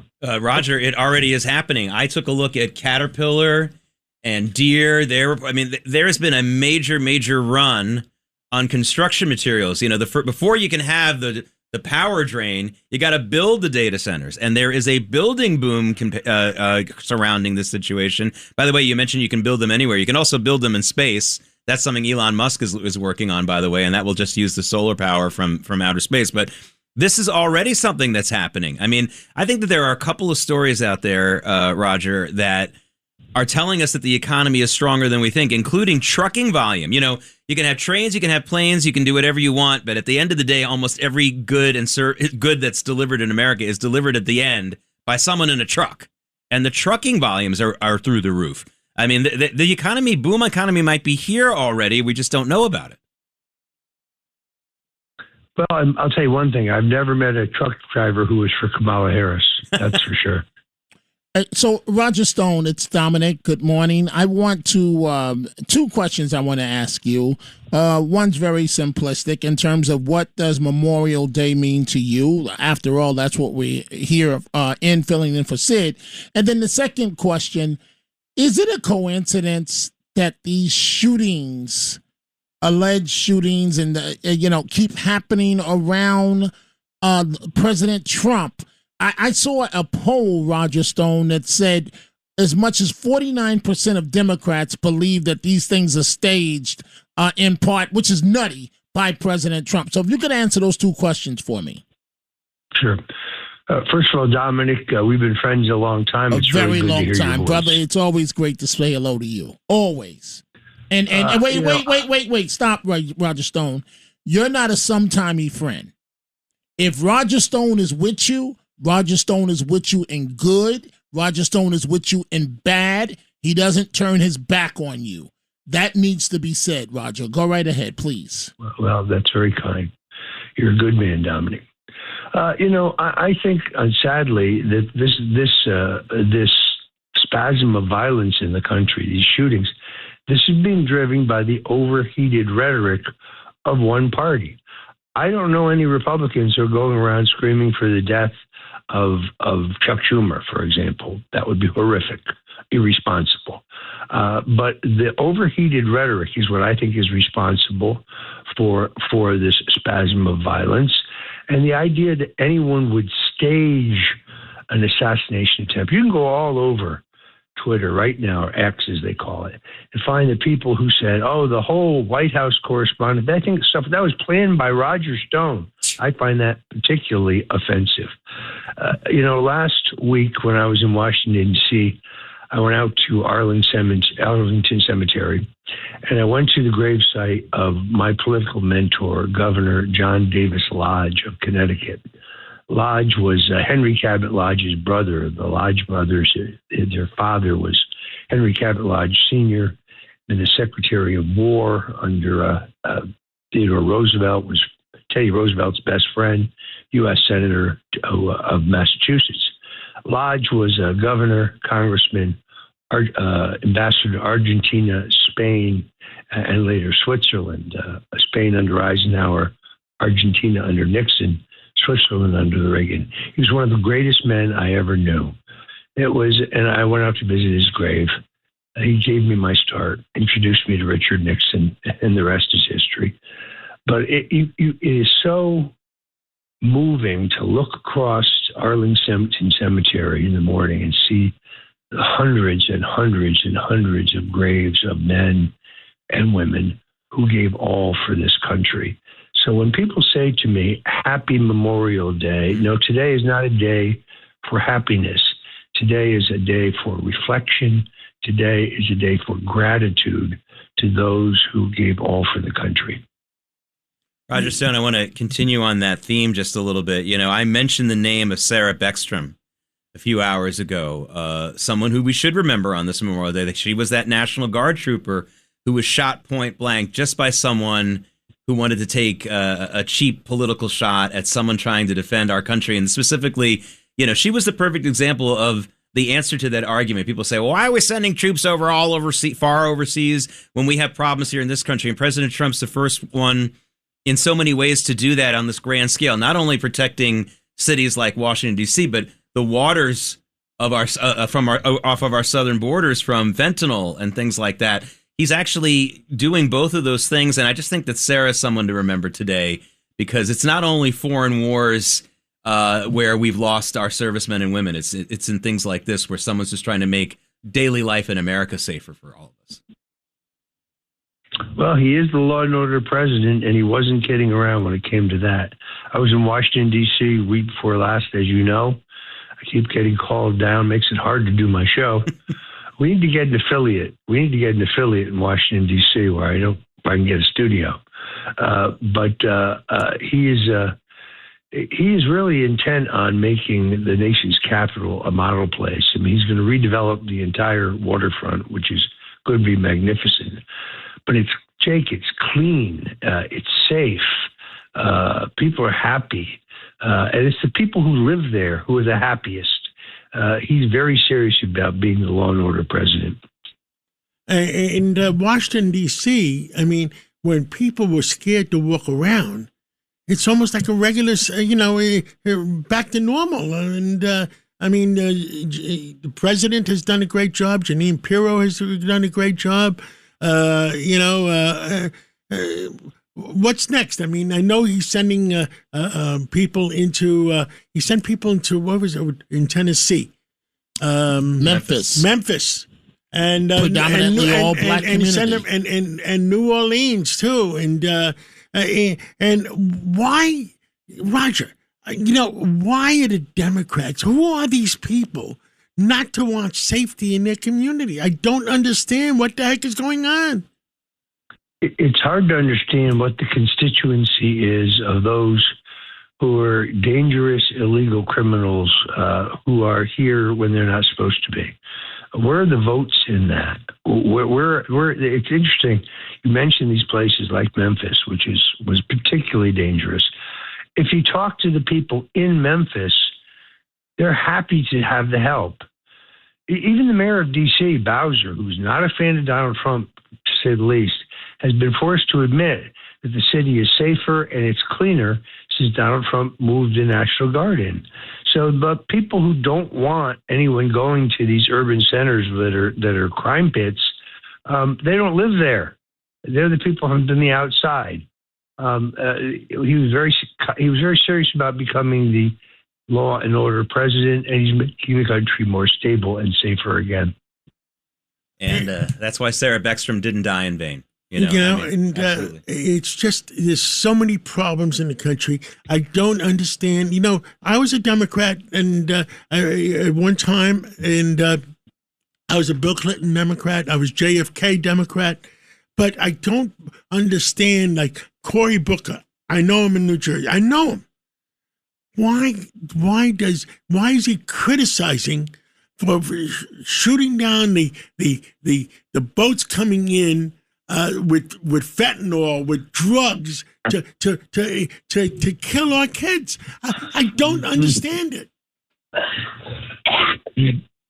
Pardon me. I think the answer to your question, John, is that the base of voters in that party has moved so far to the left that if you're a moderate like Bill Clinton, you can no longer be nominated. There is no constituency. The word moderate Democrat is an oxymoron. It almost doesn't exist. Their party has been taken credit by a radical clique of Marxists like Mamdani, like AOC, like Ilhan Omar, like that old windbag Bernie Sanders. I don't think it's electable. They don't have a platform. Let me sum up their platform for me, if I may. We hate Donald Trump. There's their platform. They don't have anything else. They have no plan for energy independence. They have no plan to keep inflation down. They have no plan for housing. They have no plan for safer streets and communities. They have no plan to rebuild our military. They literally have no plan. It's all based on anti, and I don't think that will work. And you left out that they are also Democrats, also for crime. I mean, that's part of their platform as well. I don't understand that. I don't understand. I mean, I understand having a heart. And, you don't want a guy to get 5 years in prison for stealing a loaf of bread. I mean, I can understand that. But murderers, drug dealers, I mean, to criticize the fact that the ICE deports them. It's disgusting. That the FBI has to arrest them because local authorities don't arrest them. We went too far from George Floyd. It's as simple as that. It went way, way too far, and now Democrats are the party of criminals, and it's why people like myself, you, and others have left, and why we turn to people for solid advice like Roger Stone, who's the real deal. Very kind. Roger is on every day from 8 o'clock to 9 o'clock, Monday through Friday, and 2 o'clock special on Sunday afternoons. I think it's 3 to 5? And 3 to 5. Yeah. And please listen to Roger Stone. And you're right, Roger. I saw that text someplace that they call your show a different name Monday through Friday than they do on Sunday. It should be the same name, because when I look at it to find a podcast or find a minicast, it's harder to find. And we'll tell programming to make sure they just should put it under Roger Stone. We're working with Kevin and Ten to have it all branded as the Stone Zone. You got it. The Stone Zone, Roger Stone. Thank you for everything you do. And tell the truth to the American people. That's very important. And thank you for coming on this Memorial Day. And let's not forget all the people we have lost on Memorial Day. Sid and Friends in the morning on the Red Apple Podcast Network. Sid and Friends in the morning. Entertaining and informative. On the Red Apple Podcast Network. Mr. Catsimatidis, before we toss to a break here, big news in terms of a new addition to your family, your latest grandson. I was remiss earlier. I didn't ask you, how's mom doing? Is she okay? How's your son doing? And I know your wife, Mrs. Catsimatidis, is very involved in the process. How's everybody doing? Everybody's doing fine. My wife is listening to the show right now. She's giving me comments every 10 minutes. And and I haven't heard from my son or his wife this morning. Maybe they were up all night with the new baby, and the new baby's name is going to be after his grandfather's. My father's name, Andreas, and his mother's grandfather, and Angelo.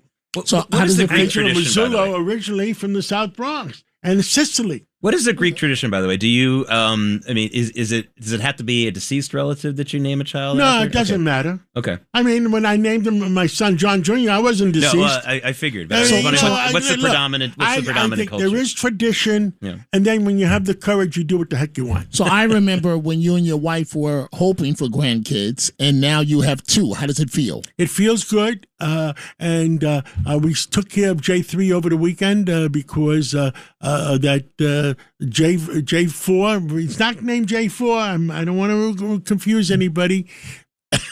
we still have nicknames still coming.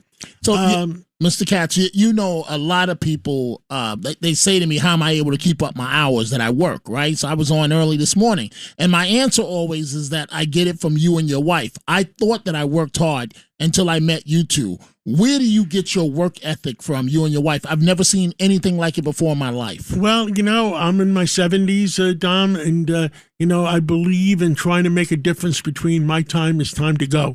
And unfortunately, we talked about it before, that, 90-95 is about the limits of normal human beings. You know, my father went to 94, so hopefully I have at least another 15 to 20 years. You got the good genes. All right, we're getting ready for the 9 o'clock hour. Bruce Blakeman is going to be joining us. Also, Dr. Mark Siegel, my good friend. We'll talk about a lot of top issues as we celebrate the new grandchild. And also, we hope that you have a meaningful, I think that's the best way to greet people, a meaningful Memorial Day. We'll be right back. Sid and Friends in the morning on the Red Apple Podcast Network. Sid and Friends in the morning. Entertaining and informative. On the Red Apple Podcast Network. With us this morning, Bruce Blakeman. Well, a lot of people are pushing for him for governor of the state of New York. And Bruce Blakeman, you have the safest county in the country. Out of 2,500 counties out there in the country, Nassau County is the safest county. Do you want to make New York State the safest county, the safest state in the country?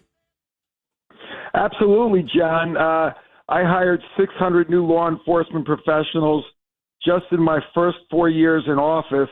And just in the last 6 months, I have hired 280 new law enforcement professionals.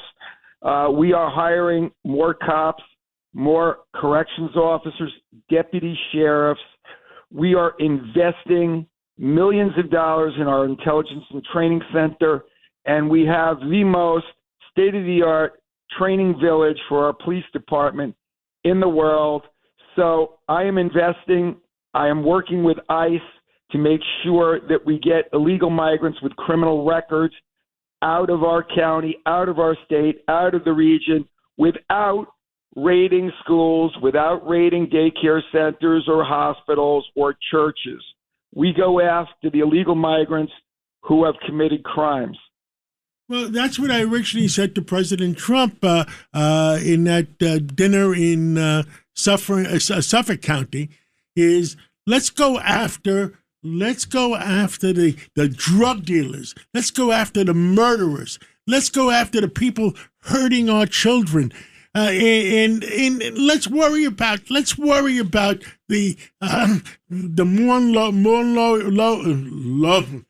rowers and the bus boys and the Uber drivers later on. But let's worry about the murderers. Let's get them out. I mean, I don't understand how 80% of the people say, yes, you're right. Let's get the murderers out of here. And you tell us, how do you feel? Well, listen, I agree. And in my county, that's exactly what we do. You know, one of the things I think we need, John, is a comprehensive immigration program where if you've been in the country for 7 or 8 years or more and you overstayed your visa, you're gainfully employed, and you haven't gotten in any trouble, there should be a path to legality. I'm not saying citizenship, but a path to legality. Let's get a guest worker program. Restaurants need workers. Farms need workers. Hotels need workers. You name it, there are businesses that need workers, and this would be a good way to fill their need, but at the same time be compassionate. So I'm not just a tough guy, John. I'm a thoughtful person who has compassion. And yes, I want all the criminals out. I want the criminals out in New York State. They don't belong here. But I'll tell you one thing I won't do, John. I won't give $8 billion of taxpayer money to legal migrants because they got to earn what they get. They've got to be gainfully employed. They've got to make sure that they have values that comport with American values, because too many of the migrants that came in illegally from Mexico and other places, they don't have American values. Those we should get out. If they don't love America, if they're not happy to be here like probably your parents or grandparents did, I know my grandparents, they loved America. So that's another thing. We've got to make sure that the people who are here actually share our values and love America. I agree, Bruce. I agree with you 100%. And one more thing, I was vice chairman of Ellis Island, and Bill Fugazi was chairman. Lee Iacocca was honorary chairman, and we brought in a zillion immigrants. But the immigrants we're bringing in had no diseases. We made sure they were all checked at the border, not to hurt our kids, not the way it's been happening under the Biden administration. They came in to work 80 hours a week. When my father came in, guess what? If he didn't pay the rent, then his brothers had to pay the rent. I mean, there's a difference between immigrants, the traditional immigrants America got, and the migrants that Joe Biden brought in. They emptied out the jails in Venezuela, the hospitals in Venezuela. And guess where they sent them? They sent them to New York. And guess what? We paid them. We gave them free telephones, free rooms, free hotel rooms. I mean, it doesn't make any sense, Bruce. $8 billion of our money given to illegal migrants. All they have to do is show up to New York State and sign up. And that's why we've become a magnet for illegal migrants all over the country. And that's why when Kathy Hochul says she doesn't have money for union workers, she doesn't have money for infrastructure, she doesn't have money for our hospitals, she doesn't have money for our schools, then stop spending it on illegal migrants who haven't earned a thing and start spending it on New Yorkers. We want people that want to be here. Dominic Carter, you have a question for Bruce. Yes, I do. County Executive, good morning on this Memorial Day. I got to tell you, Dominic, some of us have institutional history to remember the last time a Republican was elected governor of New York State. Some of us can remember Pataki well. Some of us can remember ABC, anybody but Cuomo. And so I've been watching you very closely, and you don't know it, for the last several months. And County Executive, you got the look, you got the sound, you got the charisma, you connect with many communities outside of what is your traditional base, and you've got the record. So I see a path to victory for you. I really do see you as the next governor. You tell me how you pull this thing off. So you deliver upstate, traditionally vote Republican, and what does it take? Is it a lowering of the vote in New York City? How do you win this thing? Because I'm telling you, you've got an excellent shot at being the next governor of New York State, just like Pataki came out of nowhere and won. Well, we're going to build a coalition of voters that traditionally don't vote Republican. We're talking about middle-class African Americans who own a single-family or two-family home in Brooklyn or Queens or the Bronx. We're talking about Hispanic Americans that are entrepreneurs, Asian Americans that want better schools for their kids. I go into those neighborhoods in my own county, and I get record numbers as a Republican. You know, Dominic, I won re-election in a county with 110,000 more Democrats in a landslide because I got a majority of Hispanic and American voters. I got independent women. I got African Americans to vote for me in numbers that they never voted for a Republican before. Typical Republican in my county gets 9%, only 9% of the African American vote. I got 32% of the African American vote because they trust me, they know me. Take a look at the Asian American community. What do they care about? They're also entrepreneurs, small business people. They are people who just want to be left alone, lower taxes, lower utility rates, and they want better schools for their kids. So we're building a coalition. I hope the turnout is big in New York City because I think people are miserable under Kathy Hochul. They now know that Zohran Mamdani is a complete phony, that he hasn't been able to deliver on anything, and they're disgruntled. And I feel very confident that we're going to get record numbers in New York City, that we're going to get big numbers in Westchester, of course, Long Island, and then the Hudson Valley and all of upstate New York. I feel very confident. I believe on January 1st, very strongly, that I will be the governor of this state. Bruce Blakeman, this is Jake Novak, your constituent in Merrick, Long Island. Thank you for all you're doing there. Also, went to high school with your wife, Sigal, so tell her I said hi. Will do.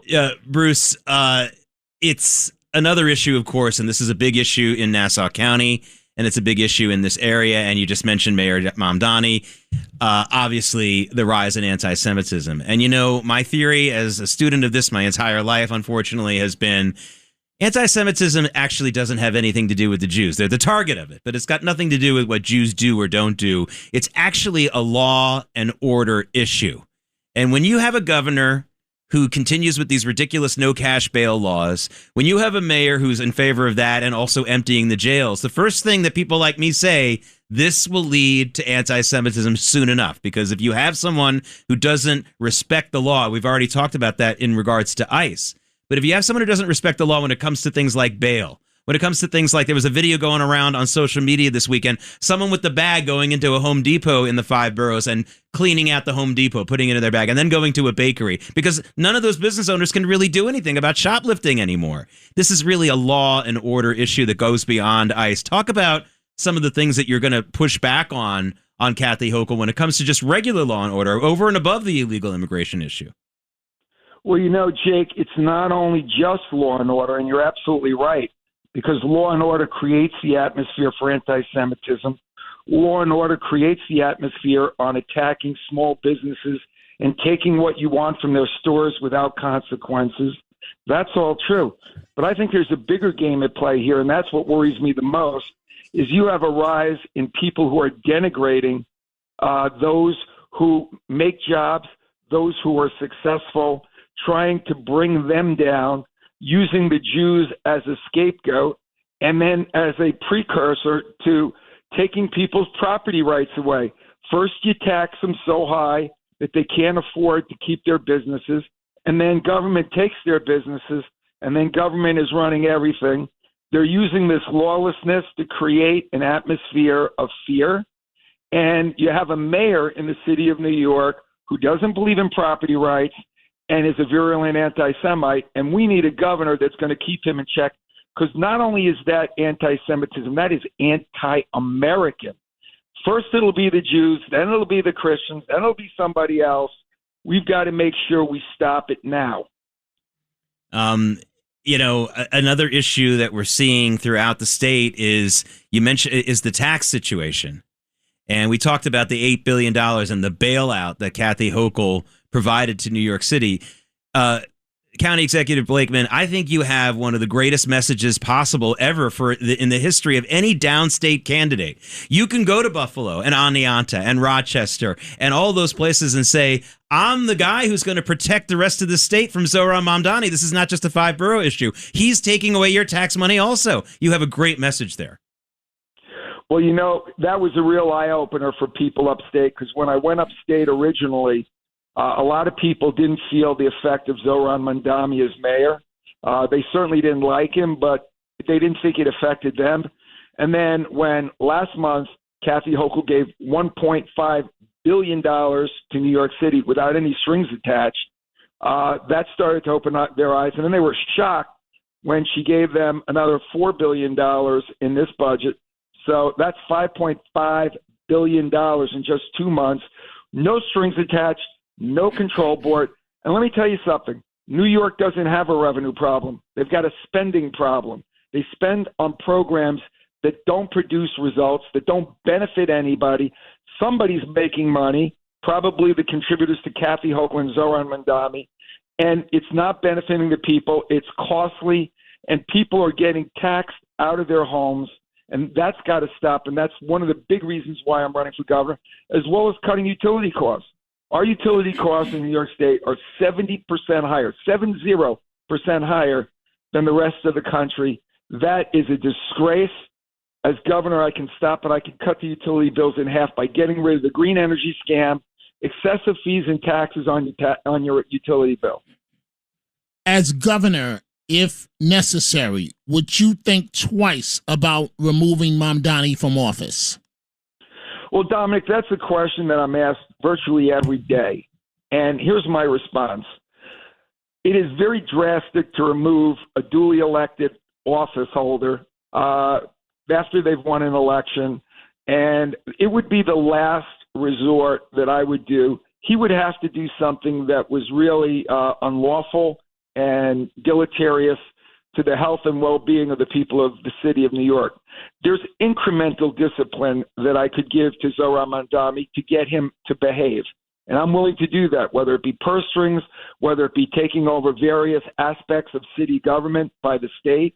Those are things that I would be willing to do if he doesn't modify his behavior. But right now, he's hurting himself more than anything else because he's hurting New Yorkers. They've lost confidence in him. They now see him as a phony. He hasn't been able to keep his promise. Think about this, Dominic. Here's a guy who ran on free bus rides, okay? And a week after the election, they raised the bus fares. I mean, if that isn't hypocritical, I don't know what is. Well, County Executive Bruce Blakeman, the Republican nominee to run against Kathy Hochul in the governor's race this year in New York State, a race that the entire country is watching to see if maybe we can get some sanity in one of our most important states in the United States. Bruce, good luck to you. We'll speak to you again soon. Thank you so much. Thank you all. Have a meaningful Memorial Day. Remember, and keep fighting for New York, Bruce. Thank you so much. All right, when we come back, we're going to have Dr. Mark Siegel, a lot of health issues to talk to him about. And then after that, I think we got Suzanne Miller and Bruce Mosley coming on. A lot of big names. Stay with us. Sid and Friends in the morning on the Red Apple Podcast Network. Sid and Friends in the morning. Entertaining and informative. On the Red Apple Podcast Network. We're on the line right now with our good friend, my good friend, Dr. Mark Siegel. And Dr. Siegel, we got a lot of health stories in the news right now, but obviously the big one is this Ebola outbreak in the Congo. And I guess the scariest thing that I heard in the last 24 hours was that some of the people in the Congo angry that the bodies of their loved ones weren't turned back over to them, so they set fire to these 10 hospitals, and in so doing, at least 18 patients left, and we don't know where they are. I mean, this is pretty scary, Doctor. Well, this stuff, these Ebola outbreaks have been occurring for a decade now, and over a decade, 2 decades. And actually, the whole idea about lack of a healthcare infrastructure, Jake, and the idea of warring regions, and that's what we're worried about, right? Because it's getting into Sudan now. And Congo, the Democratic Republic of Congo and Uganda, not only do they have CDC boots on the ground and they have their own methods of taking care of Ebola, but when we get into the more war-torn regions that you're talking about, we're going to see more spread. Now, in 2014 to 16, we saw 28,000 cases. We're about at 1,000 cases now. So that dwarfs this, but there's a couple of caveats. One is that the Zaire strain, which is the one that caused the prior outbreak, we have a vaccine for that now, which is 80 to 90% effective. We can tweak that vaccine and get a vaccine to the Bundibugyo strain, which is what this is. But right now, we don't have any vaccine. We don't have treatment. A lot of stuff is in the works, but we don't have it. And so it will spread without the ability to control it. And that's one of the things we worry about. And we worry about, again, it getting into war-torn regions. But surprisingly, it's not new. That doesn't make it better. It's just that it's not new. And your point of how it's spreading is correct. You need close contact to spread this. It's not spreading through the air. The difficulty of spreading it human to human is actually something on our side. But if you get it, the death rate is somewhere between 30 and 50%. So that's why we're so worried about it. Anything different this time around? And you mentioned it's a different strain, but anything different this time? I mean, did we learn some lessons here? And I guess that my other question is this. You know, one of the worst things about the way the COVID crisis was handled in this country is that some of the institutions that people used to trust did not act in an exemplary fashion. Let's face it, the WHO, especially the World Health Organization. I'm worried, Doctor, that whenever we hear about these things breaking out, it'll be like the boy that cried wolf. Suddenly there will be a real emergency, and the credibility was eroded during COVID. I mean, is that something that keeps you up at night too? No. Good. Because the thing with COVID was way more complicated than that. Honestly, I think that it became political, but not simply for the reason you say. Here's what my view on COVID is, to bore you for 30 seconds. I don't think they took seriously where did this virus come from. I think that you had people in the lab in Wuhan playing with bad coronaviruses. The WHO, at least then, possibly now, had a lot of Chinese health officials involved with it, and it was in their interest to call it a regional problem while it was spreading around the world. We never have really answered where it came from. I don't focus on what Tony Fauci was doing in that regard, because I know him, and I think that he was trying to actually be helpful, but he also stepped outside his lane when he got into public health. He's more of an immunologist than a vaccine guy. And so the public distrust came from conflicting messages. And unfortunately, this is the part you may disagree with, Jake. I think the pushback to the messaging and the almost totalitarian flavor to it, you're going to go here, we're going to restrict you without the science to back it up. I think the reaction to that has almost been as bad as the problem, because there's been no trust in public health. And we have people running the show now that were basically just against whatever it was that was shoved down our throat before. That doesn't make them right either. Let's look at mRNA vaccine technology, which has been getting a bloody nose now for years. A very big bloody nose. And a lot of people are blaming that technology on a lot of deaths from the COVID vaccine. And right after you talk about that, please talk about that. And I know you think that, John, and I adore you, but I also think that it saved many lives. And the reason I'm it saved 98% of lives, but 2% died. I agree with that. You're a smart guy. This is why you're so successful. And while we're at it, let's say that we should get Catsimatidis to shut down Mamdani. That's for sure. Yes, and we should carry only organic fruit. A little bit more babka would also help. But hey, Jake, and I'm glad that John has. By the way, Jake is one of my dear friends for many years. The reason Stuart Varney loves you too. Yeah, he loves me. Really loves me. I come from the wrong tribe for him. But the reason that I'm bringing up mRNA, by the way, is specific, which is that there are mRNA vaccines that are becoming available for Ebola. That's it. That's the only reason. I'm not trying to relitigate that. I think you're right, Jake, that there's a lot of lying that went on, but it led to a reaction also that public health is about gaining public trust. And you don't gain that by forcing people to do things. And especially when you use 1918 reasoning for something that's occurring 100 years later. That whole thing with the 6-foot distancing and the lockdowns was based on an idea from 1918 when we had no technology. So I don't want to see any of that happening now, but I don't see it. You know what's happening now is that the Democrats are using Ebola to try to claim that the administration can't handle an outbreak. That's pure bunk. First of all, the boots on the ground in the Democratic Republic of Congo and in Uganda are top notch. CDC has a big presence there. We have the Epidemic Intelligence Service there. CDC is participating. You know, the real question is whether the countries that have the broken down infrastructure because of war can handle this outbreak. But I don't want fear to control our response here. We had 28 times more cases in 2015. Dr. Mark Siegel, thank you so much for keeping us updated on all of that. I know also you've been on the air this morning talking about sepsis, that major story we haven't gotten to yet about the death of Kyle Busch. Just a quick reminder, I'm sure you'll back me up on this. If you have a major injury or malady, make sure that your medical professionals are looking for signs of sepsis. Correct, doctor?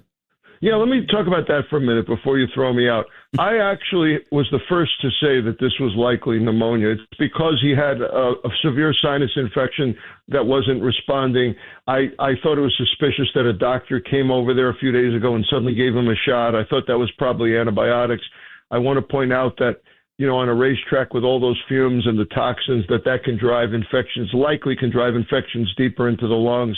And the point you just made, Jake, is that it can turn from pneumonia to sepsis very quickly, because what sepsis is the immune system basically turning against you. It makes a lot of inflammation, and the body's not prepared for it. So your kidneys shut down, and you get acid in your blood, and your lungs fill with fluid. And that's what looks like what happened to him. And it's a warning sign that it can happen to you at any age. And 30 to 40% of severe pneumonia untreated turns into sepsis.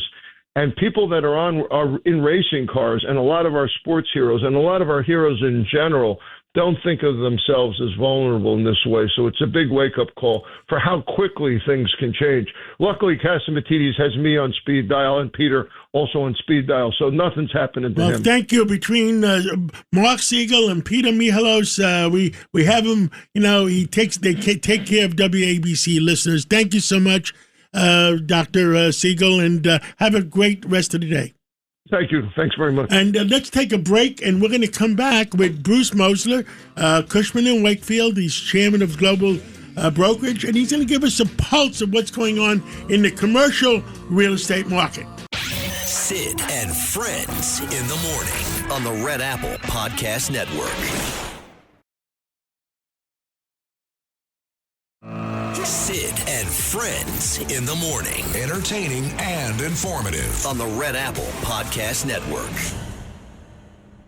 With us today is Bruce Mosler and Cushman & Wakefield, chairman of Global Renting, I guess, and commercial properties. Well, Bruce, give us your pulse. There's nobody better in the commercial market than you are. Give us, and you handle all the big companies. Give us your pulse of New York, Florida, whatever you want to tell us. And what I'm afraid of, me and you both love New York. What I'm afraid of is we're losing companies and retail, et cetera, et cetera. Well, John, good morning. First of all, on this very important day, Memorial Day, I'll come back to that. But to answer your question, year to date, Manhattan has had about 16.2 million square feet of leasing. That's about 12% up over last year, which was the biggest year we've had in decades, 39 million feet of renewal and new leasing. That said, John, for me, the concern is that we need to be careful in terms of how much we push the envelope in terms of taxing corporates, taxing individuals. The city is an expensive city to do business. And yet, with all of that said, we continue to chug along because there is no other city in the world that has the talent pool, the labor skills that New York has. And that is no offense to other cities. But the bottom line is if you're going to scale a business in tech or finance or AI today, New York City is the place you want to be.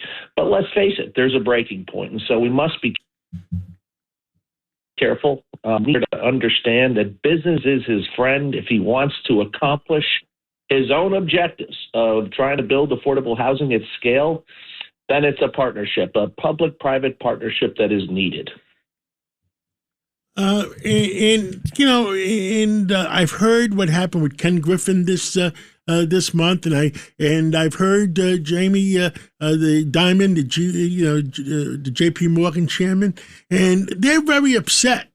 They're both very upset. And Jamie just finished building a $4 billion building in New York, or 3.5, or whatever it was, but he's got more employees in Texas than he has in New York. And the fact is that he's also building in Tampa, I understand. John, I'm going to say what I said earlier and remind all of us that J.P. Morgan and others have had a large number of employees in other cities. As Jamie said, very candidly, he has a number of employees in Texas, but it is everyone's preference as a CEO, in my opinion, to continue to scale their business in New York. And to do that, we have to have an understanding that business is important to this city.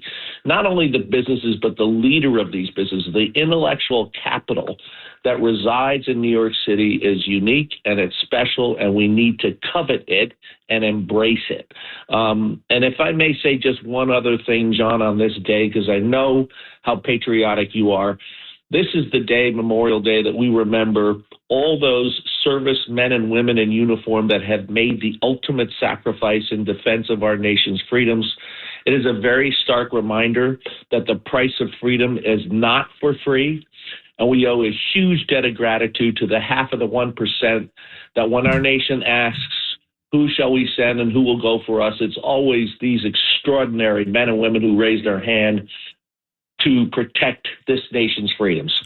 Bruce Mosler, I believe you, and you are 100% right. And you were at that breakfast with us with Bruce Blakeman on last Saturday morning, and we all believe in New York. We all believe in America. We all believe in protecting America. And thank you for everything you do for the military, the police. You're co-chairman of the Intrepid Museum, and thank you for everything you do for America. Don, the feeling is mutual. We are grateful for all that you do, and your family does. Margot and John Jr. and Andrea and the whole family, the whole Catsimatidis family, for everything that you do for this nation, this country, and this city. Well, thank you, and let's catch up again real soon, and God bless America. Sid and Friends in the morning on the Red Apple Podcast Network. Sid and Friends in the morning. Entertaining and informative. On the Red Apple Podcast Network. All right, Suzanne Miller, tell us what the heck is going on. This message has been transcribed. One moment while I notify. Uh-oh. Hi. What happened? There she goes. Yeah. There she I'm goes. here. Is Suzanne Miller on? Yeah, she's on. All right. I'm here. I Hi, think John. that Good song, morning. they played that song for you, but tell us what's going on in real estate in the, Bruce Moser told us about the commercial markets. You tell us about the residential markets. Well, what I really want to talk about, John, is all these new proposals that suggest that outside capital is not welcome in New York. I have to tell you, John, I don't think the cash one's going to pass. The pied-à-terre one will. But if you're a foreigner, and last year 18,000 apartments were purchased, transactions closed, of 60% were all cash. So now we're talking about we don't want cash buyers in New York. We don't want foreigners in New York. You can't even get a mortgage if you're a foreigner. The most you can get is 50%. So this is a direct attack on people that want to be in New York, that want to invest in our great city, and we're saying you're not welcome. I think this is going to be extremely harmful. I think that people are going to sell. I'm already getting phone calls. My entire business is purchased by investors that want to be and love this city. Why are we telling them that we're going to charge you to be here?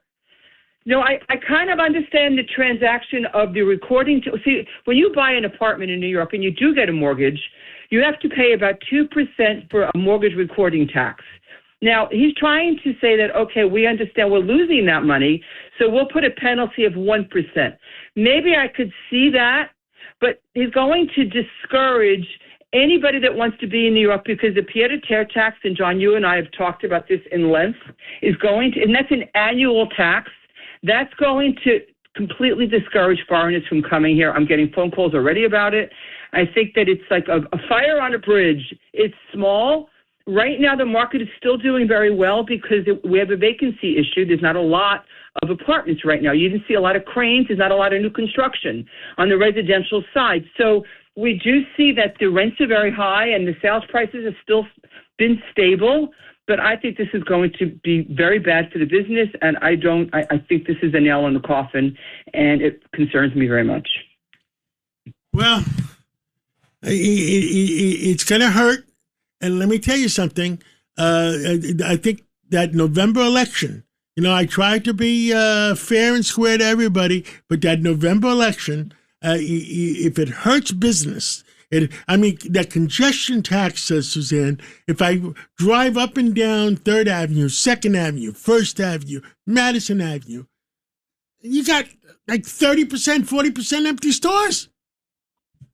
John, the biggest thing, I don't think people realize how much New York has been the home and the love of people from Italy, from China, from Israel, from all these. They love New York. It was their dream to buy an apartment in New York. We're going to have a place in New York, a place in London, a place in Paris.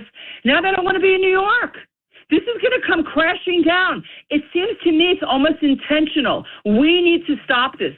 We need to stop between the anti-Semitism and the attack on the landlords or people, the investors, I want to say, not landlords, investors. Why do we want to discourage them? We want to welcome them. We want to say, come here, spend money. We want your sales tax. We want you to spend money on Ubers, on restaurants.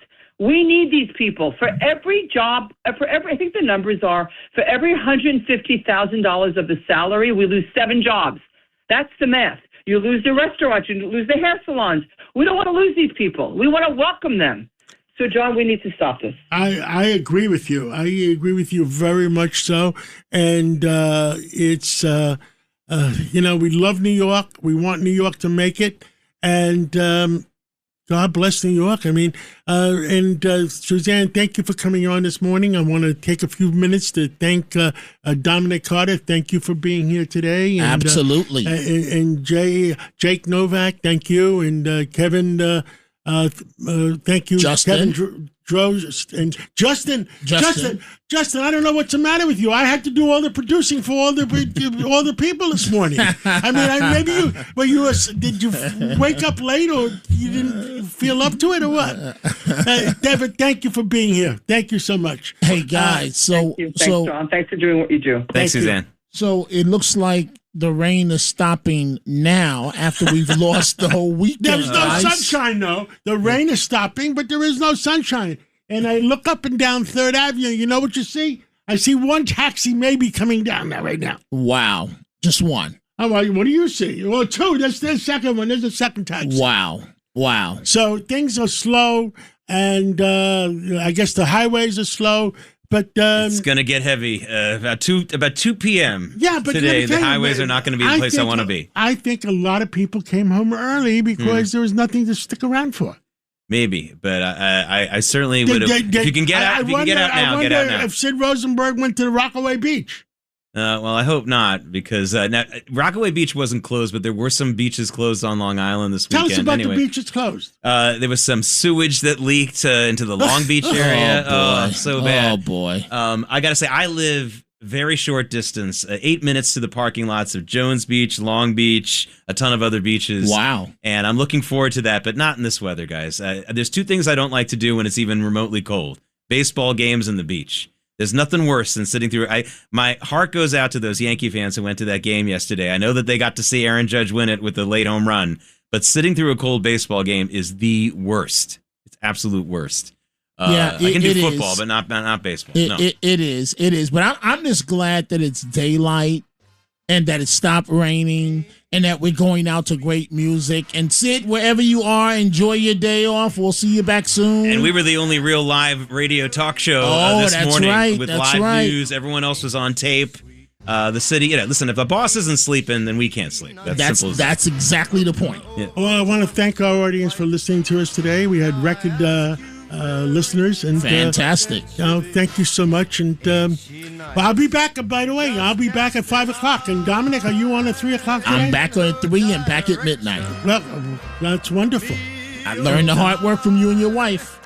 And I guess we got to sign off. And a meaningful Memorial Day, by the way. That wreath-laying ceremony with the president is at noon. Yes. But at 10, in just 20 seconds, at 10 a.m. at Arlington, that's when the band starts playing and really the whole program begins. And it's nicer weather down there today anyway. A good day to honor our fallen troops. Thank you. Enjoy Memorial Day. Remember our lost ones, and God bless America. And let's make sure New York City, New York State comes back.